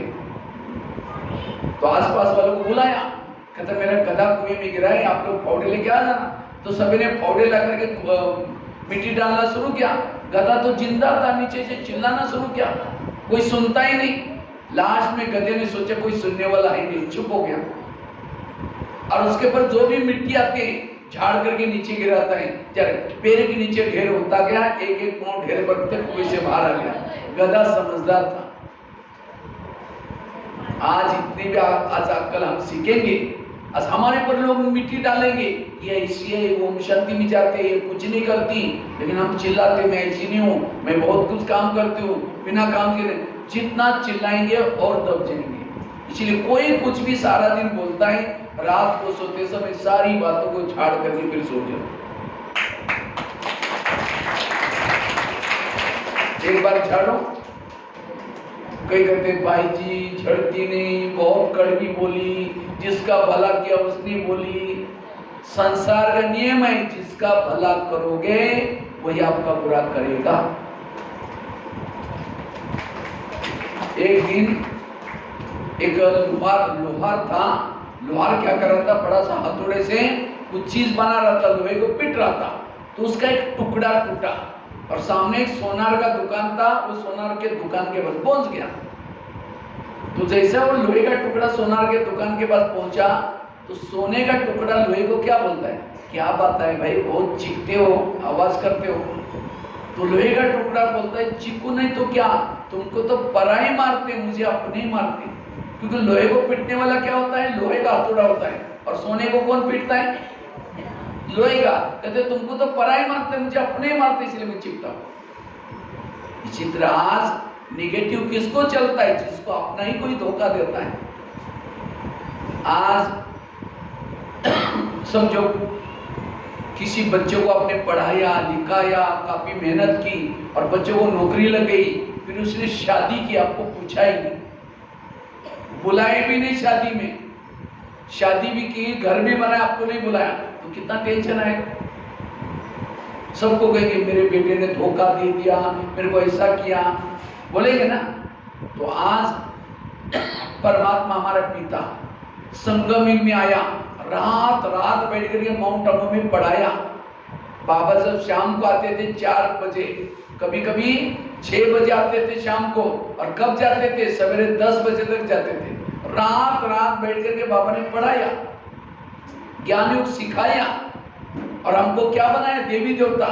जब हम देवी देवता बन करके सतयुग में गए, सोने के महल में प्रवेश किया, बाबा को भोग लगाया भोग, बाबा को बुलाया उसमें अंदर सोने के महल में, अमृत वाला उठे थे उसी दिन, स्टिकर लगाया था सोने के महल में। तो बाबा को ऊपर कैसे लगा होगा, ये कैसे मेरे बच्चे हैं जिनको मैंने पढ़ाया लिखाया, देवता बने, आज मुझे पूछते ही नहीं लगा। इतना ही नहीं, द्वापर युग में गए, जिस बाबा ने भला किया था उसको गालियां देना शुरू किया। और क्या गाली दी, हे भगवान तुम कुत्ते में है, बिल्ली में है, टिक्कर में है, पितर में। और अकेले गाली नहीं दी, माइक लगाया, सुन ले, भजन करने के लिए क्या करते हैं, माइक लगाते, निमंत्रण कार्ड छप कर औरों को भी बुलाया, हमारे यहाँ गाली देने का प्रोग्राम है, आप भी आ जाओ। अब छोटे बच्चे को कहो तुम कुत्ते में बिल्ली में, भगवान को कन कन में कुत्ते बिल्ली में डाल दिया, कितनी बड़ी गिलानी है। तो बाबा ने सोचा, टेंशन में आया बाबा। इतना ही नहीं, इसने उसके पास इतना पावर है, जिंदा जला सकता है, पावर को यूज नहीं किया। जब इसने ने बाबा ने नहीं सोचा जब नीचे जाऊंगा, जिन्होंने गाली दी मैं जाते हैं पहले उनके गले दबाऊंगा, बोला।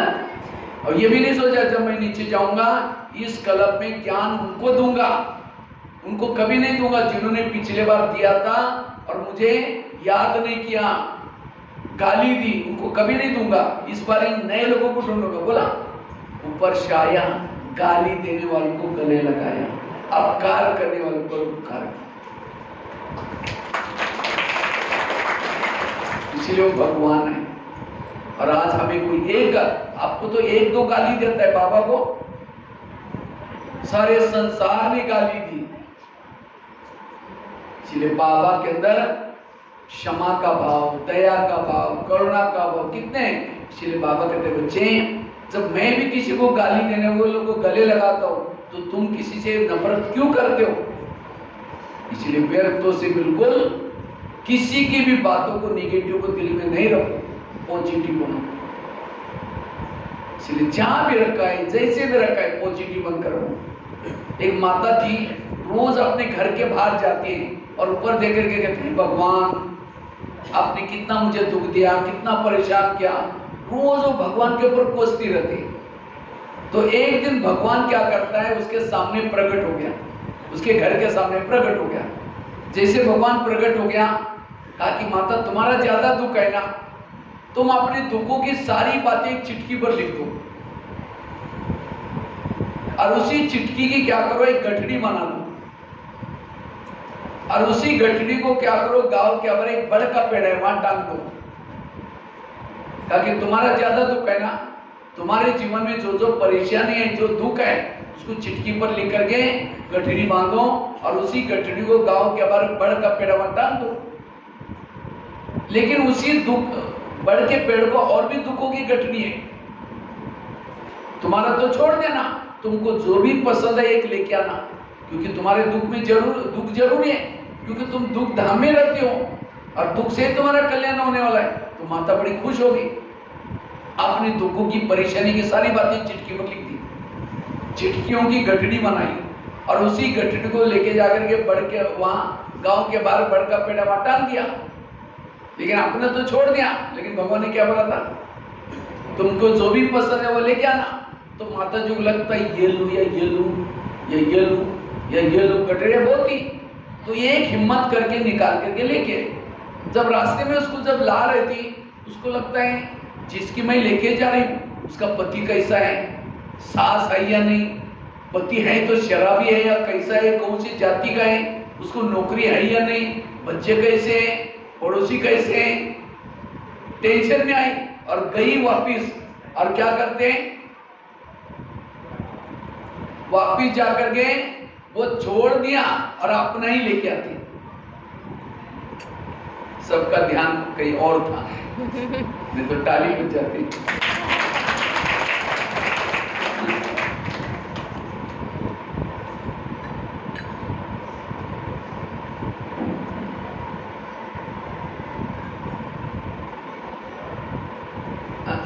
दोबारा आपको सुना तो इस बात को, क्योंकि सबका ध्यान बहन की तरफ है। बहन है क्या देख करके जा रहे हैं, ये बहुत गहरी बात है।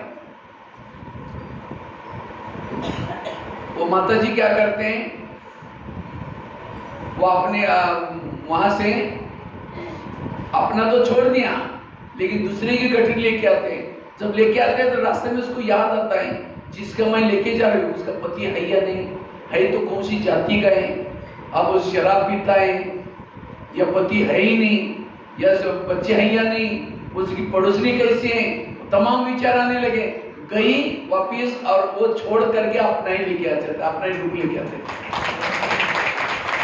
क्योंकि अपना दुख जानी पहचान वाला है। और हर एक के जीवन में दुख जरूर है, दुख ना होता तो आप यहाँ, तो उस दुखों का धन्यवाद आज तक के जिन्होंने प्रभु मिलन कराया।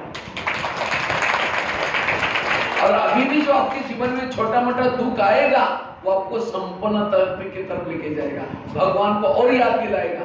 इसीलिए दुख को कभी भी, दुख से परेशान, समस्या से कभी परेशान नहीं होना,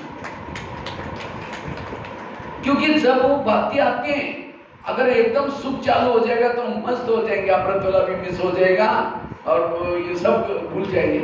ये दुख की बातें आते हैं, बाबा बाबा करना शुरू करते हैं।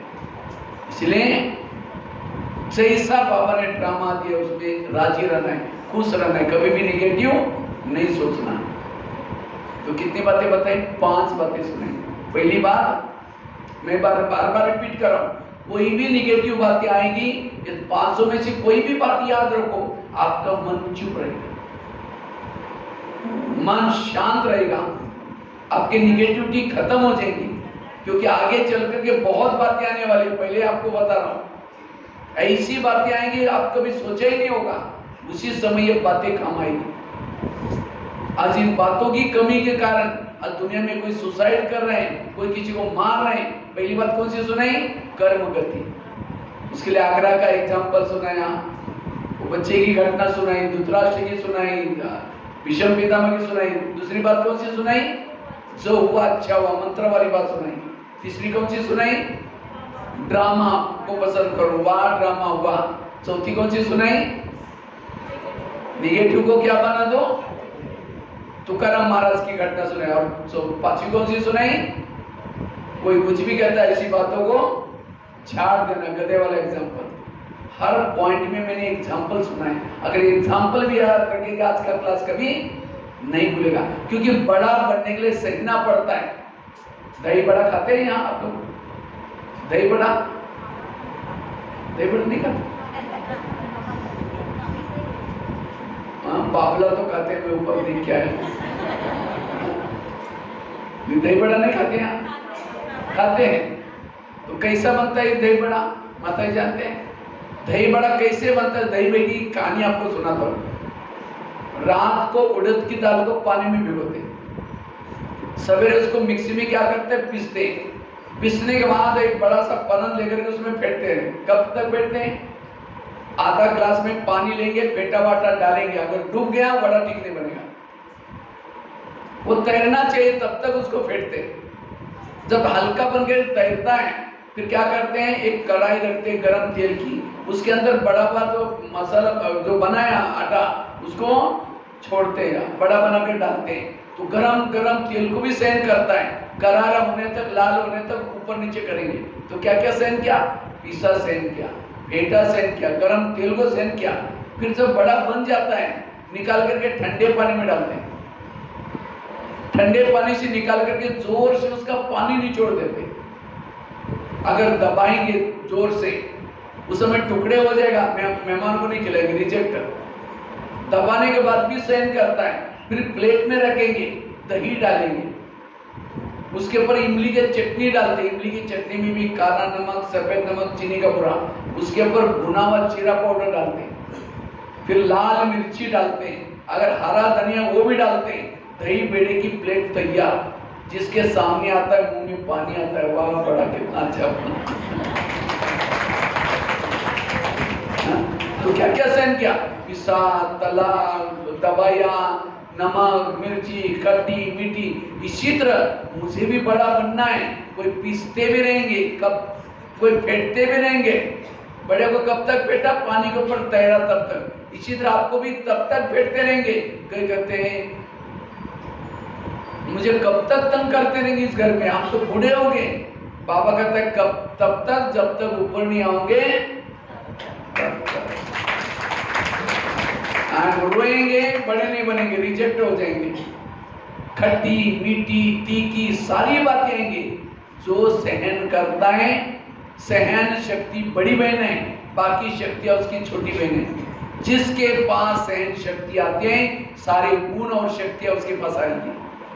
सहना सीख लो। एक पत्थर भी सहन करके मूर्ति बनता है, तो आप सहन करके मान नहीं बनेंगे। इसलिए निगेटिव से आज से बंद, पॉजिटिव सोचना। कभी भी गुस्से का रोग भी नहीं। मुझे लगता है इस सीजन में कितनी बाबा ने क्रोध मुक्त बनो, रोग भी नहीं करो, इसलिए व्यर्थों से मुक्त बनना। तो ये था पहला कदम। पहला कदम में 5 बातें सुनाई। अभी हम 2 मिनट थोड़ा सा योग करेंगे, फिर दूसरा कदम सुना करके उसके बाद छुट्टी करेंगे। थोड़ा योग वाला भाई कहाँ गया?